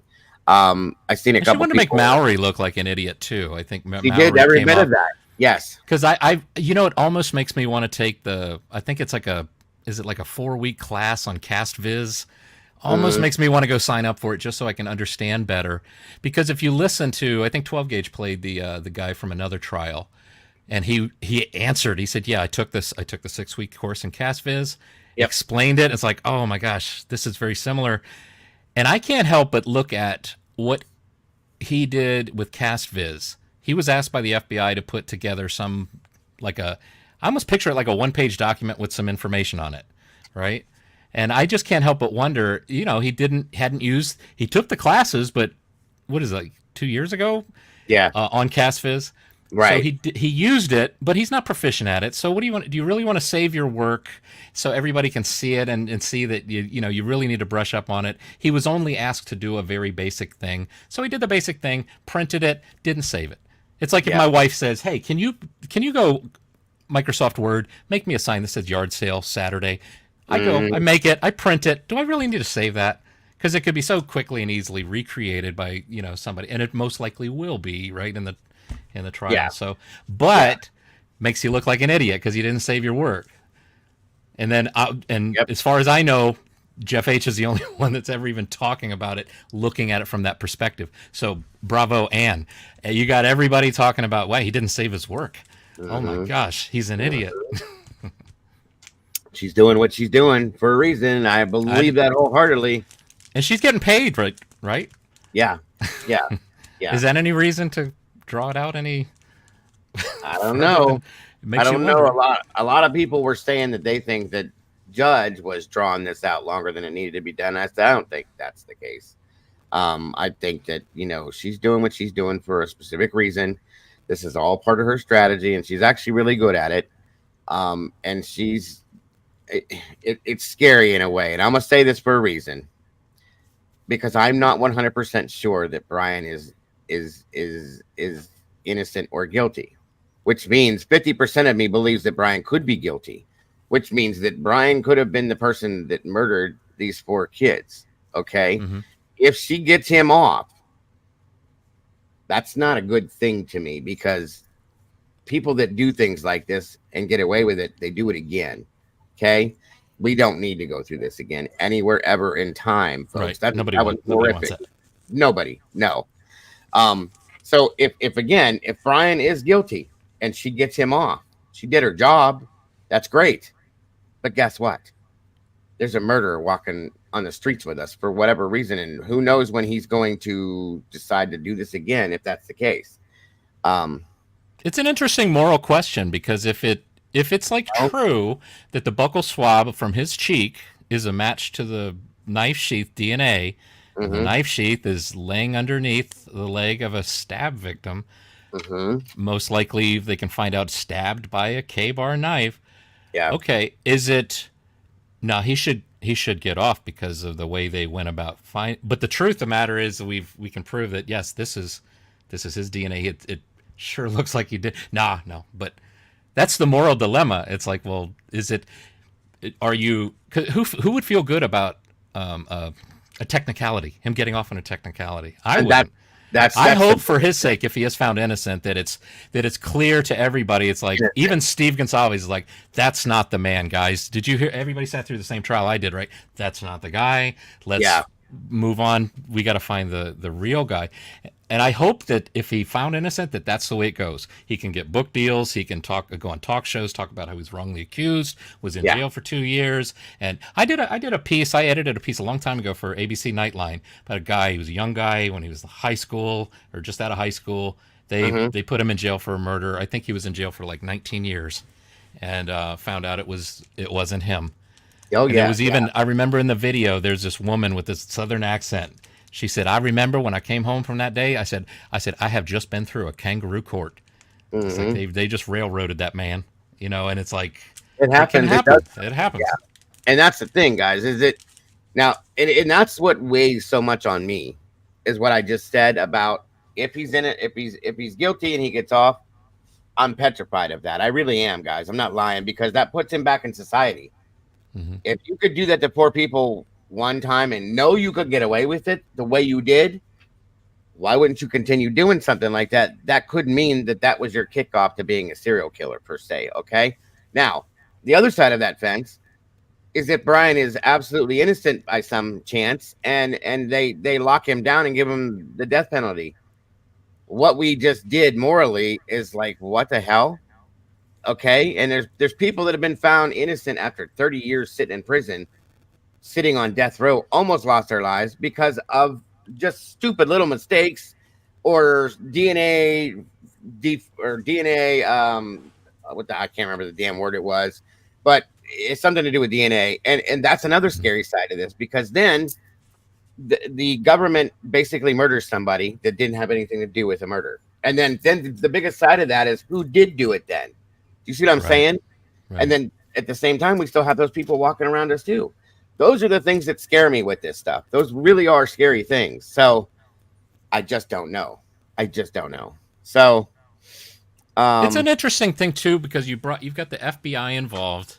So you've got the townspeople themselves, their local law enforcement, and then the FBI, this separate entity, all working together. You've got the Pennsylvania law enforcement. It's just really pretty complex. Yeah. And for me, it sure seems like in all the discussions that I've had, if you've got a certain kind of set of feelings towards law enforcement, you're going to kind of steer towards a certain opinion and conclusion. Yeah. And if you're positive about law enforcement and the people there, you go the other way. I think that's kind of describes me. I mean, like I've emailed a couple times with the landlord at Linda Lane. I've gotten emails a couple times with Chief Fry asking him about his prayer card that was on his desk in the background of his interviews.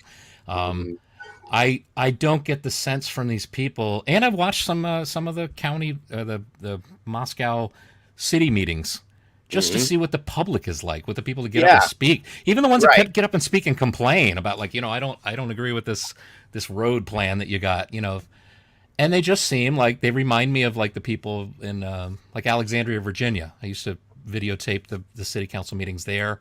Knew the mayor and the mayors, as I knew a couple of them through there, and just to get a sense of these people doing their job and absolutely. And I was watching chat there.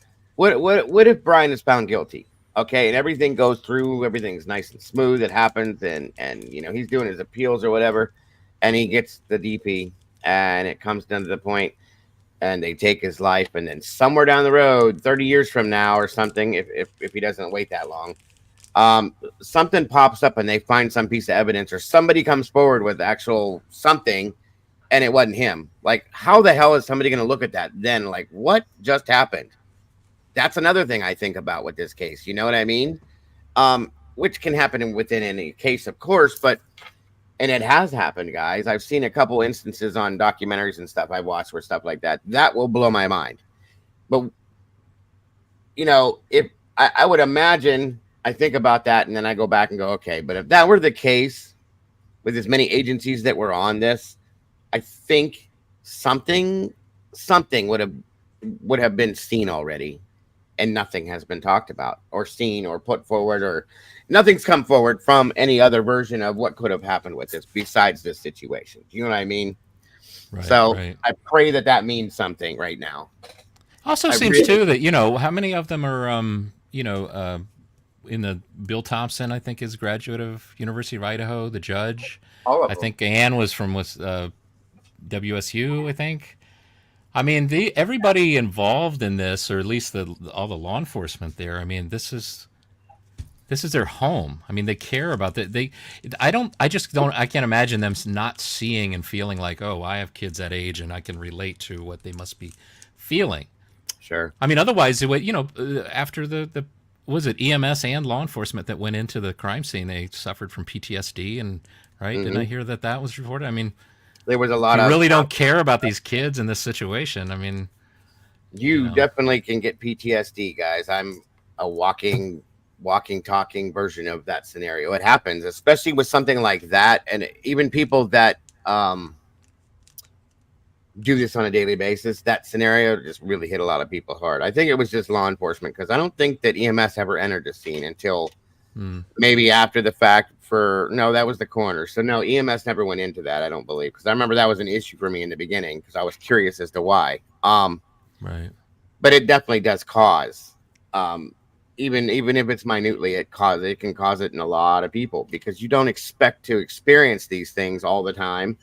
You know, I know people that I worked with in EMS and fire that never, ever, ever, ever dealt with a deceased body in years. Then I know people that have dealt with nothing but that kind of stuff, and it sucks. So it's just one of them things. Hey, welcome, Mom. Good to see you today. Thank you for joining us. Well, it makes me think about, like Dylan and Bethany. I mean, I know sometimes a lot of awful things are said about them, like they're involved or they cleaned up or they. I just think to myself, I just can't imagine, like, if police are having PTSD from viewing this crime scene, can these? They were just going to class the day before. They probably at the football game the night before, but today they're a hardened, experienced killer and cleanup. So you'd have to be pretty hardcore and stone-hearted, yes, sir. Are they like the wolf from Pulp Fiction? It's like, it says it's 10 minutes to be there. I'll be there in 9. Go clean up. Right. It's very hard to believe that two young girls like that could have a heart of stone and be able to do that without having any effects whatsoever. I doubt that. That's very hard.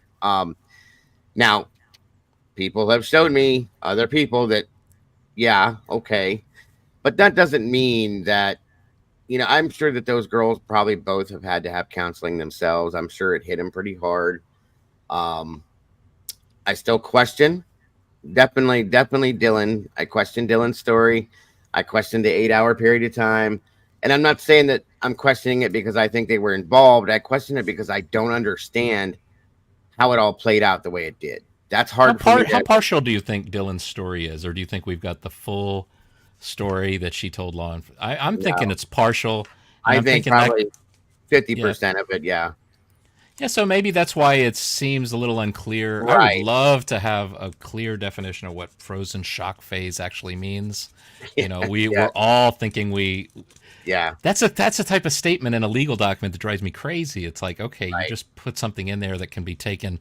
Because, like, I looked at it and thought, okay, well, it sounds like she's afraid for her life, and she locked the door and went in her room. But then is frozen shock phase, like, could it mean, I'm a fairly attractive girl, and this guy walked past me like I was invisible? What the hell? It's like, I'm standing here in shock. Like, I can't believe this guy. This has never happened. Who is this guy? That was really bizarre. Almost like you want to say, Ethan, who's your friend? It's like, who is this guy? He just walked right past, like, Absolutely. No, I understand that completely. Pebbles is right. We haven't even heard from Dylan yet. So, and here's the thing, you guys, I've thought about too. I was talking to somebody else about this about 2 months ago. We may get to this trial, and because I'm pretty positive they're going to put both these girls on the stand. Hold on once. Oh, that's a good point, Joanna. So Dylan is close to the courthouse in Boise.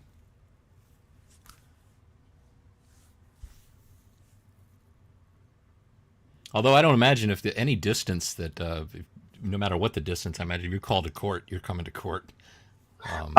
I think, right? What was I going to say? I can't remember what the hell I was saying now. What the hell was I? I hate. You were just talking about that $100 you owe me. Oh yeah, there we go. Yeah, and you're going to send it somehow. I can't remember what you said. Yeah, airmail. Hold on, there's a pigeon in the backyard. I'll get it right to you, Jeff. What the hell was it? Hey, 12. Oh, we were talking about a couple months ago, I was talking with other people about how there's been statements put in like PCAs or so on and so forth. And then when we get to this trial, that's what it was. That I'm pretty positive that Dylan and Bethany will end up being put on a stand at some point. I gotta wonder if Dylan's statement, while being questioned, however, is going to be completely different from what we got in that PCA. I'd be curious to see if that changes. If it follows along a little bit, it's probably going to be a lot more based on the questioning. But is it going to follow along with that PCA statement, or is it going to be completely different? I'm real curious to see if that's how that goes. So, excuse me. And if it does follow right along with that statement, that would be interesting. That'd be good, you know. But if not, then that's gonna, you know, obviously we're gonna get all of it at that time. So, think about Robert's comment there. That's saying like a definitive statement, Robert. I don't know how you know I that, think he believes you that know. she didn't say I that. mean, I understand you believe it, but it seems nicer when you say you think or I think or in my opinion. Or in my opinion, to yeah. say, especially with caps, Dylan didn't say that. But I will take it that you're convinced of that. But I don't see why. I don't think that she said that either.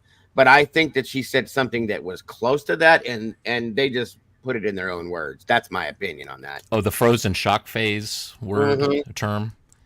Yeah, it's possible. It's possible. She was probably trying to describe that, and maybe was a little bit, you know. Yeah, because if you think about it, the officer knows what's happened. He's probably seen it. He's asking her, and as far as she knows, she went to bed, and now she's trying to recall 8 hours later what she remembers from 8 hours ago that didn't, you know, last thing's on her mind, I'm sure, is like, you know, I think somebody's being unalived in the house. And, you know, the way she described that she didn't say sounded like a struggle or fight upstairs right above me. No, it sounds like somebody playing with the dog or Kaylee playing with the dog. I think that's going to change too. That's a description of what it sounded like to her from her memory from 8 hours ago. It's funny because I was just last night, I was playing with my dog. He's got a new toy and I threw it up to the stairs and he ran up and he ran back. And it's like, I should really make a video of this because all the commotion and stuff, the sound his feet are making on the floor. Yeah. You know, imagine if it was on an upstairs above you and you're like, I'm trying to sleep. Will you stop playing with the dog upstairs? You know, really? Yeah. And that's something, I'm glad you brought that up. That's an issue I've had throughout this entire thing. Being that we knew that Dylan's bedroom was right directly below, let me rephrase. Maddie's room. Thank you. Mm-hmm. So right there, the house was a crappy house. It was built shitty, the floor, all that stuff. We saw that. Okay. So knowing that the rooms were like that, even if she was laying in bed, I have a lot of problems believing that all she heard was what she thought was her playing with the dog, which is why I thought in the beginning that the house being there was important to hear all that possible noise before I realized that all the furniture being taken out and then the wall boards cut out and the floorboards cut out would change the sound and the acoustics and stuff in the house. But still, you got to wonder, okay, this has always bothered me. If you're going in to kill somebody, and you do, I know for a fact, based on things we've heard, and just can imagine knowing who the Gonsalves family are, what Steve said about Kaylee, what Christy said about Kaylee, that she fought. Okay, I still have in my mind that she was in her own room, that he went in and was dealing with Maddie, and that Murphy probably started whining and crying, scratching at the door. She may have heard something, and she comes from her room and goes into Maddie's room and interrupted, and they get into this whole thing. That's just my opinion. I'm not saying that's what happened, guys. That's a lot of noise, you guys. Stomping around, bouncing around, up and down, slamming, yelling, screaming. That's a thing that I've never been able to say. I can't believe that there was none of screaming. And all you heard was, sounds like somebody playing with the dog. I can't go past that, Jeff. I can't. Yeah, that's why my theory only works is because of the screaming point that you're making. Right. Is that I had to actually buy a K-bar myself and to see what, I don't know if you know Tom Van. He's probably been in your chat many times. He's been around for a while. The name's he was a former Marine. He said that in the Marines, the K-bar knife is sharp on one end and it's a hammer on the other end. And I didn't believe it until I bought one for myself.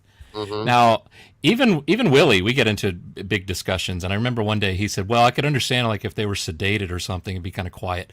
It's like, okay, well, when you're knocked unconscious from a hammer first before you use the sharp end of the knife, it's kind of like you're sedated, right? If you're knocked unconscious. I can and agree. I think at least with the first two victims, which I think were Maddie and then Kaylee, I mean, chance he saw Maddie through the window, passed out in bed, because, I mean, she did seem a little tipsy at the grub truck. If that's what he saw, maybe that was his only intended target, and Kaylee came across the hall. That's right? what I think, yes. That's what I think. Now, if he goes in there, all he's got to do is use that hammer end. Again, this is like taken right out of Ted Bundy's playbook. Ted Bundy went into sorority with a little piece of wood, hit them in the head before he strangled them. And why? Because it's quiet. You know, an unconscious victim is quiet. And I think when you open them up with a knife, you can stand out of the way of the spray, right? If somebody's spraying a hose, does that mean everybody's getting wet? No, you stand to the side of it. You make sure you don't get... Anyway, but that's my theory only works if with the notion that there was no screaming. And I understand that Kaylee's face got really, what's the best way to say it, damaged in all this. Now, do you take a sharp end of a knife to a person's face that's mostly skull, or do you take a hammer to the face? And when somebody is walking across the hall and they say, there's somebody here because the dog is acting like there's somebody here. I totally understand that. My dog knows me coming to the door versus somebody else because he barks at somebody else. He doesn't bark at me coming to the door. It's like, how do you know? How do you know my footsteps? The sound of my keys. But anyway, so if Kaylee's going across the hall, has said, there's somebody here, kind of like, I'm going to go check it out. I'm a Gonsalves. I'm not scared of anything. I look at my dad. Right. And I'm going, and I see somebody either, and we don't know, is he in process of doing something to Maddie? Has he finished already and he stepped back? And she walks in and looks at the bed and is trying to like ascertain what she's seeing, and then a big hammer comes to the side of her or to her face multiple times, and she's knocked to the bed, and she tries to scooch back, but she can't get away. And when I came upon what I came upon, okay, after hearing Christy describe the room, and then of course I went through, I think you saw a couple of the virtual tours we did through the house too. And seeing how small this room was, when Christy said, once you come in the doorway, that door, if that door gets closed behind you, you're trapped in that tiny little, it was a tiny space. Okay. And the bed's here. She would have to get around the bed, then to get on the bed to get backed up in that corner. Like we all know that happened. Okay. So there's that. Now here's the thing. There's no way that somebody could hide behind the door, because there's not enough room in that room. So when she walks in the room, I would imagine she would have to see this either going on. Well, he could be standing by the desk, though, and the door swings open. When the door swings open, the very first thing you do as the door swings open, the very first thing you see is the edge of the bed, the corner of the bed. Like right here, yeah. To your left. It opens further, and then if you open it all the way, you're going to bump the desk with the door. Right, the doorknob is basically on the left side as you're facing it. You open it up, swing it inward.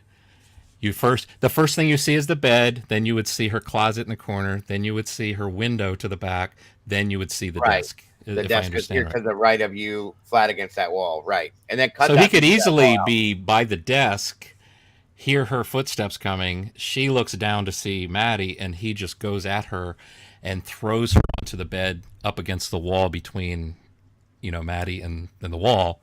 And would make sense to me that she's trying to scooch away. But I if she's been hit in the face a couple times with a hammer, I mean, how do you scream? That's the question. But like I said, that's the only way my theory works, is that because if they're screaming, then that's when I would say, okay, Dylan, why did you not react appropriately to screams like that? That must be there's that. And then we also have Ethan and Xana that didn't react either, or did they? And that's what provoked the secondary attack. Or was that upon finishing the upstairs, he came down the stairs and interacted with Xana or Ethan grabbing the DoorDash, and then that's when that ensued there.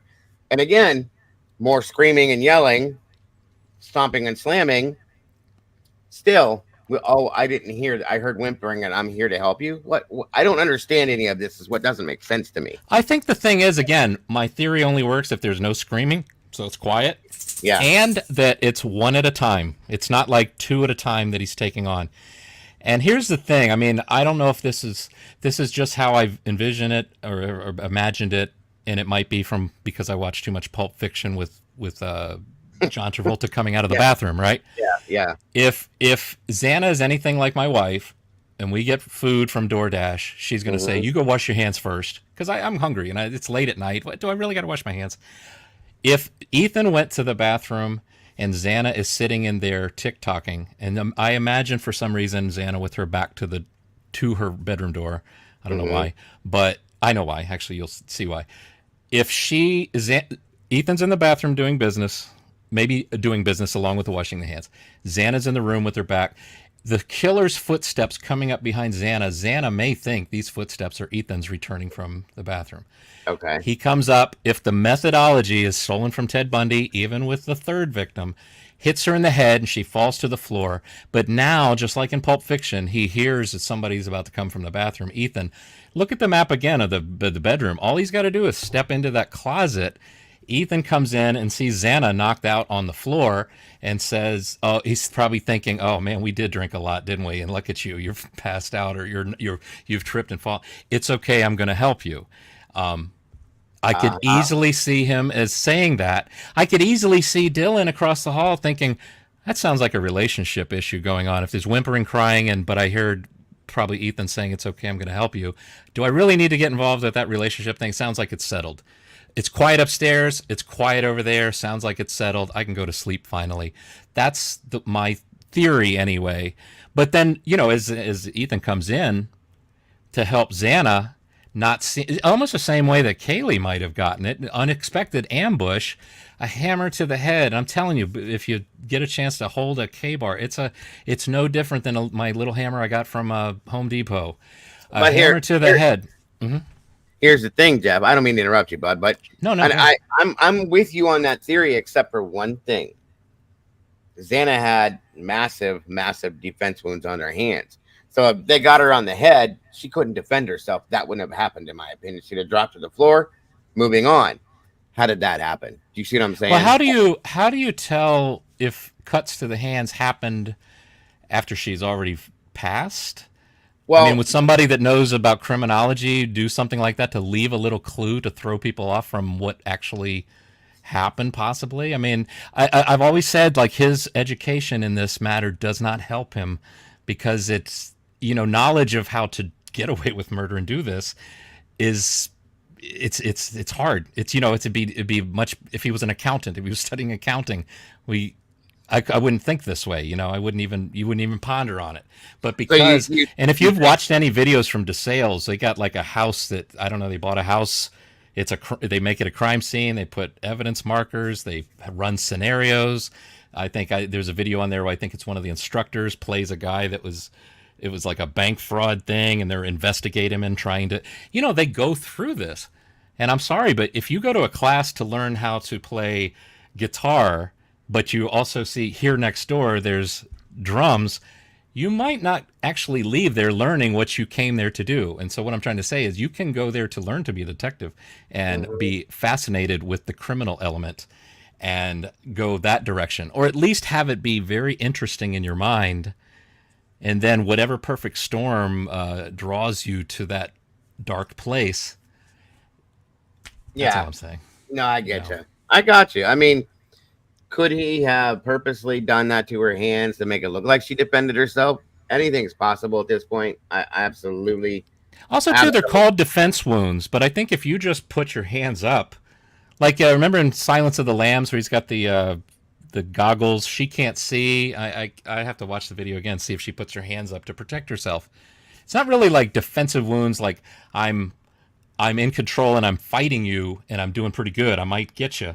It's more like it's just a reaction, and my hands go up and you're slicing them. You've already hit me in the head with a hammer. You sliced me. You do all kinds of awful things. So, sure. But I do see what you're trying to say, though, is that if it's that there was a time where she was defending herself, she probably is screaming at the same time. Again, my theory only works if he prevents the screaming. And I would say that that's on his checklist of things before he goes into that house. That is a big one. It makes screaming, sense. Get out quick. Don't leave any evidence of yourself there. That kind of thing. No, it does. It makes sense. And I can understand completely. I've always understood both sides of that. I just struggle with that whole, and Kaylee had defensive wounds. So that's why I thought maybe she caught him in the act and tried to stop it, or was fighting him. That's her best friend, that kind of thing. So I'm hoping we'll find that stuff out come the trial and see what happens. But there's so many questions I have that exclude him from this scenario that I want to get answers for, so I can go, okay, now I get it. But at this point, I can't. You know what I'm saying? So it's very much like that game Clue, right? Well, I believe it's Colonel Mustard with the pipe wrench in the library. Yep. It's like, well, no, but I believe it's, very, very. Although this isn't a game. This is serious. It's real life. Yeah, it's not a game at all. Right. Yeah. So, well, thank you, well, sir. Dago, I better jump off. I appreciate you having me on. Like I said, I was supposed to be editing and working, but no, thank you. Anytime how often you get invited by Dago to come up and open panels, like, yes, I got to do it. Oh, I always appreciate you, Jeff, and I always like listening to hear what you have to say. It's always good talk, always, and you're always welcome. So, thank you again, sir, very much. I appreciate you. All right, thanks, Dago. Have a great day. Take great care, weekend. brother. You too. Bye-bye. Okay, so that's gonna cover the Idaho stuff today, guys. Sadly, I am gonna show this press conference because there is confirmation, very sadly, that the remains that were found were 3-year-old little Elijah Vu, which breaks my heart in half. We all followed this from the beginning and then didn't have anything. I think a lot of us that follow this pretty much know who and what happened.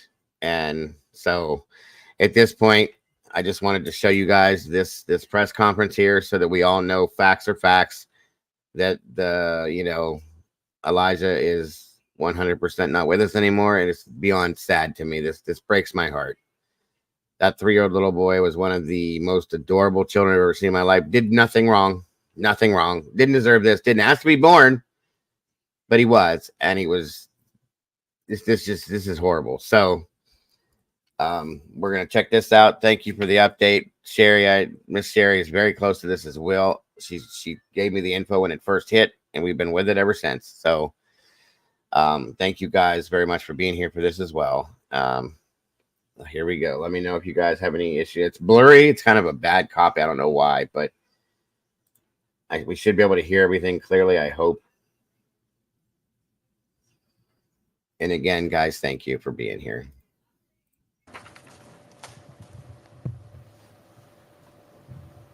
Good afternoon. My name is Melissa Wiesner, last name spelling Wiesner. I'm the Assistant Chief with the Two Rivers Police Department. I would like to first thank you all for taking the time to be here, and also to those of you watching or listening in. Your unwavering concern and support for Elijah has been greatly appreciated by all of us. Today, we're holding this press briefing to provide you updates in regards to the search for Elijah Vu. Since the moment that we took the call on February 20th of this year for Elijah Vu being missing, Elijah has been our top priority and will remain our top priority. Because we are committed to open and honest communication with our community, we are holding this press briefing. Chief Ben Meinert of the Two Rivers Police Department will be sharing important updates with you all. Meinert's last name is spelled Meinnert. We will not be taking any questioning during or following the press briefing because we are already sharing all of the information that we are able to provide to you at this time. There will be a packet available for you containing the information that Chief will be sharing, and I will provide that to you following the press briefing. Chief Meinert.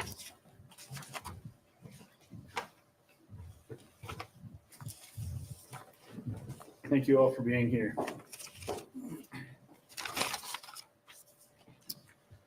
Last Saturday, Sheriff Hartwig called me immediately upon learning his deputies were responding to investigate a report of skeletal remains found by someone in the town of Two Rivers. With night falling near, the entire area was secured while a variety of resources were gathered to investigate.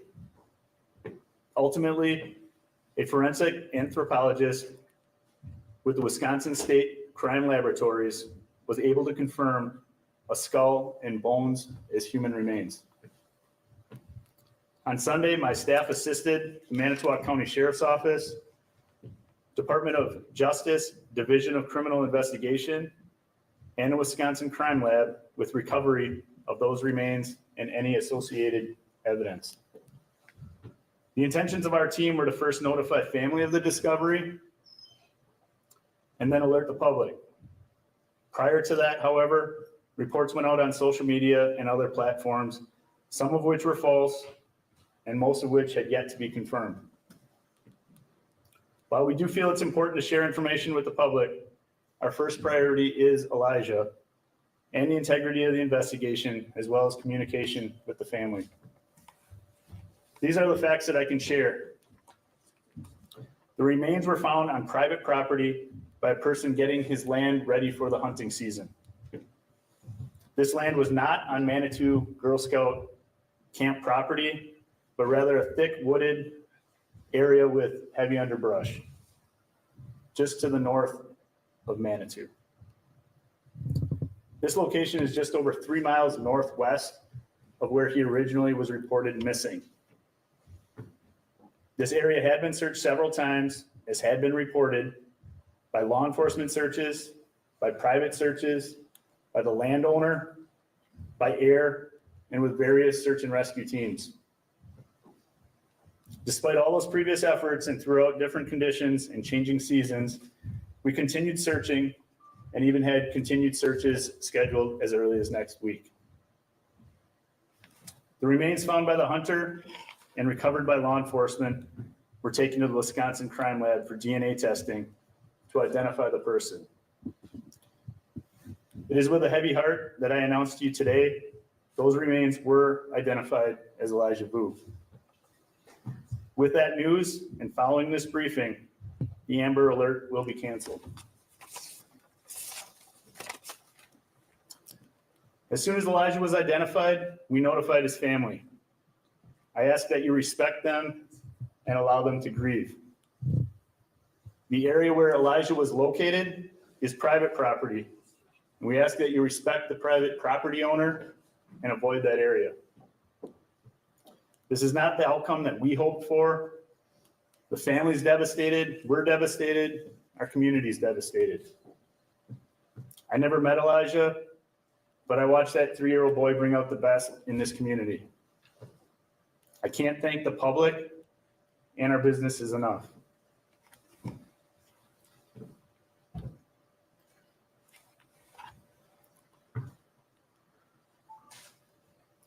Thank you, DCI, for continuing to lead this investigation, FBI for their support, and our local, state, and federal law enforcement and fire departments, as well as the numerous neighboring agencies.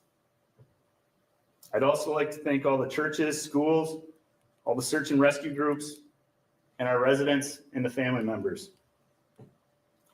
Thank you to all that the various city employees have done. The efforts of all of you and many others help bring conclusion to this phase of the investigation. What started out as a search for a missing boy is now a death investigation. Although we understand your desire for information, we can't share every detail, and we must maintain the integrity of the investigation. We know the family and the community has a lot of questions. This is a process that will take a great deal of time, and we'll do everything we can in this investigation to answer those questions. Going forward, we'll continue to share updates provided from DCI and the Manitowoc County DA. We will receive them, and we will continue to be your sole source of accurate information. Now that we know the location of where Elijah was located off Christy Bob Lane and Manitou Drive, we ask that anybody with any information, if you haven't previously provided it or you think it may be useful in this investigation, to please contact law enforcement. Again, my assistant chief will provide you with the information on how to do so if you can. And again, thank you all for being here. Chief, when do we expect a death investigation or autopsy? Sorry, as a reminder, there will not be any questions. That autopsy results be coming. As Chief said, if you have any information that you feel would be beneficial for this investigation, please contact Detective Lieutenant Glazer of the Two Rivers Police Department at 920-686-7200. Again, that's Detective Lieutenant Glazer, Glaser, at the Two Rivers Police Department at 920-686-7200. As Chief Meinert said, we too are devastated by this news. Elijah was a little guy, but he left a huge impact on all of us, and he will not be forgotten. That will conclude the information we're sharing today at this press briefing. As a reminder, we will not be having questions at this time, as we already shared all the information we are available. Is an autopsy scheduled? homicide charges to the district attorney. Is an autopsy scheduled? What's the reason for not taking questions? Have all of his remains been recovered? I do have the press packets. If anybody would like one, it shares the information that Chief Meinert provided.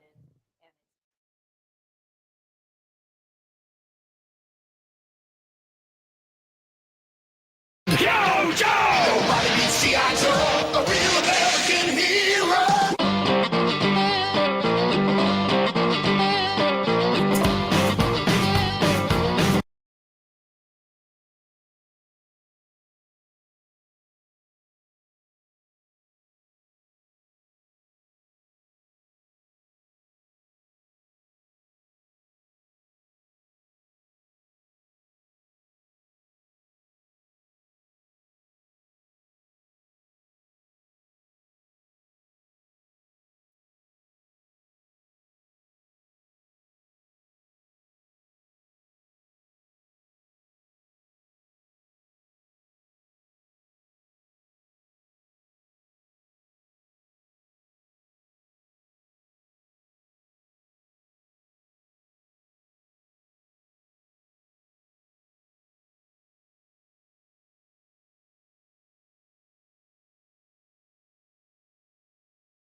Sorry, guys, my microphone was off. Can you guys hear me now? Sorry about all that. I must have bumped this thing. It goes off, so my apologies. Okay, let's try this again. So, sorry about that. My button got stuck on my thing. That's why that whole other video came through. Okay. Anyway, so,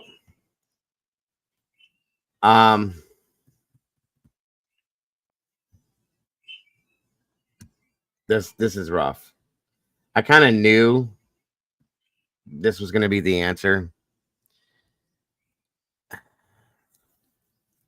I don't understand it. I never will understand it. I don't understand how somebody can harm these children the way that they do. Thank you, Molly. I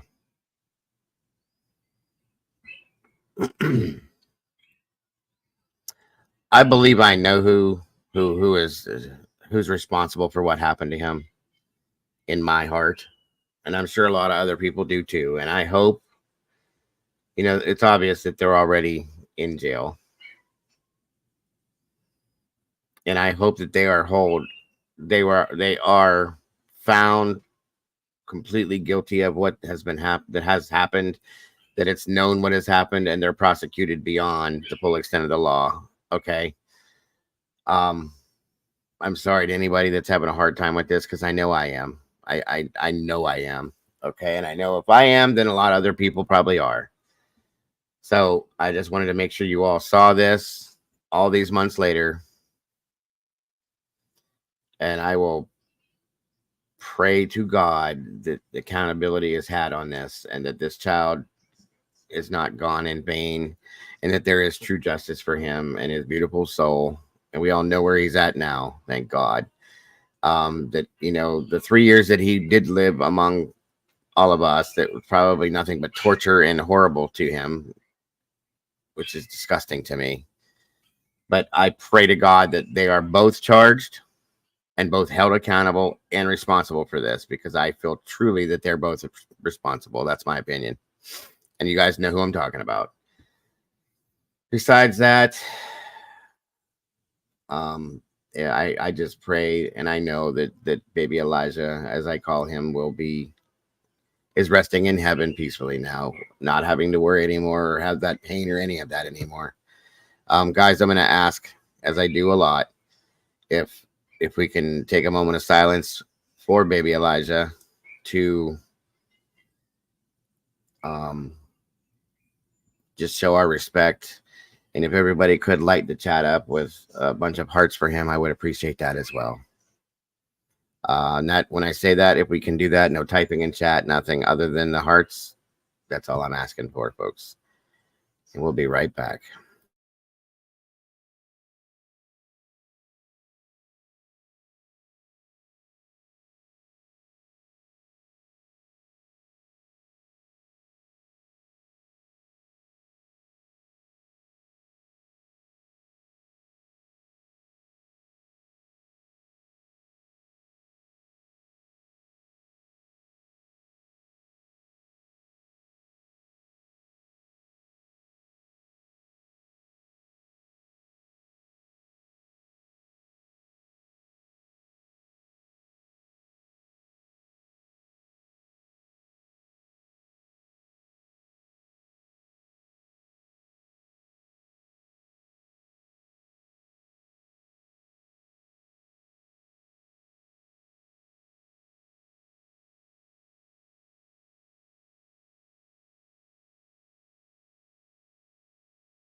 All right, guys, thank you for that and for the chat. You guys are beautiful. Rest in heaven, Elijah. God bless. And I'm so sorry. I just don't understand it, you guys. I don't understand it at all.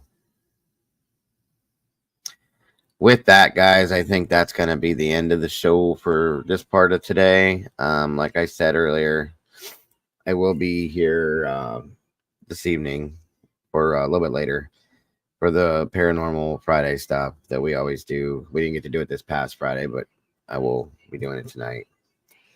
For those of you interested, please stop by and hopefully we can maybe take our minds off some of this other stuff tonight. A little decompression thing. And have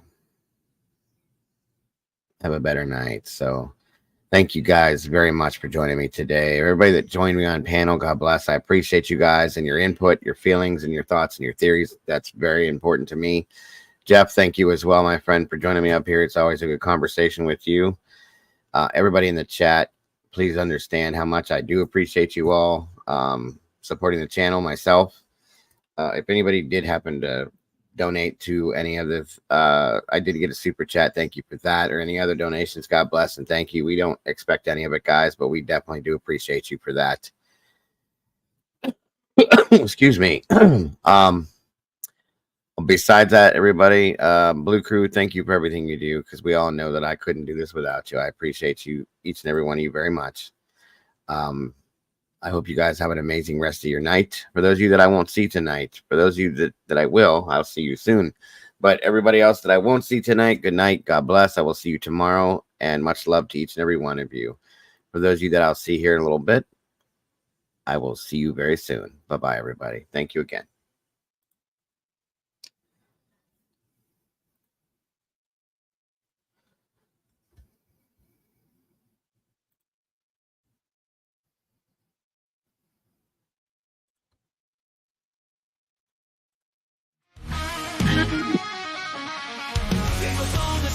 typing at the speed of light, hunting down the shadows, bringing wrongs to right, digging deep in the data, facts sharp as a knife. With every single story, he's fighting for a life. A voice for the voiceless, he won't stay quiet. Daniel's got the fire igniting the fight. True crime revelation shining through the night. With every victim story, he pulls at the strings. A hero in the darkness, hear the truth he brings. From the shadows he rises, streaming loud and clear. Cracking cases, open hearts filled with fear. These channels are beacon in a world gone wrong. He guides us through the chaos, a soldier so strong. The flicks and the lights, they follow his lead. With every new case, he plants a new seed. Sharing their stories, giving hope where it fades. Daniel's a warrior through the trials he waits. In a world of silence, he shouts out their names. Daniel's got the fire igniting the fight. True crime revelation shining through the night. With every victim story, he pulls at the strings. A hero in the darkness, hear the truth he brings. From the shadows you rise, are streaming loud and clear. True crime revelation shining through the night. With every victim story, he pulls at the strings. A hero in the darkness, hear the truth he brings.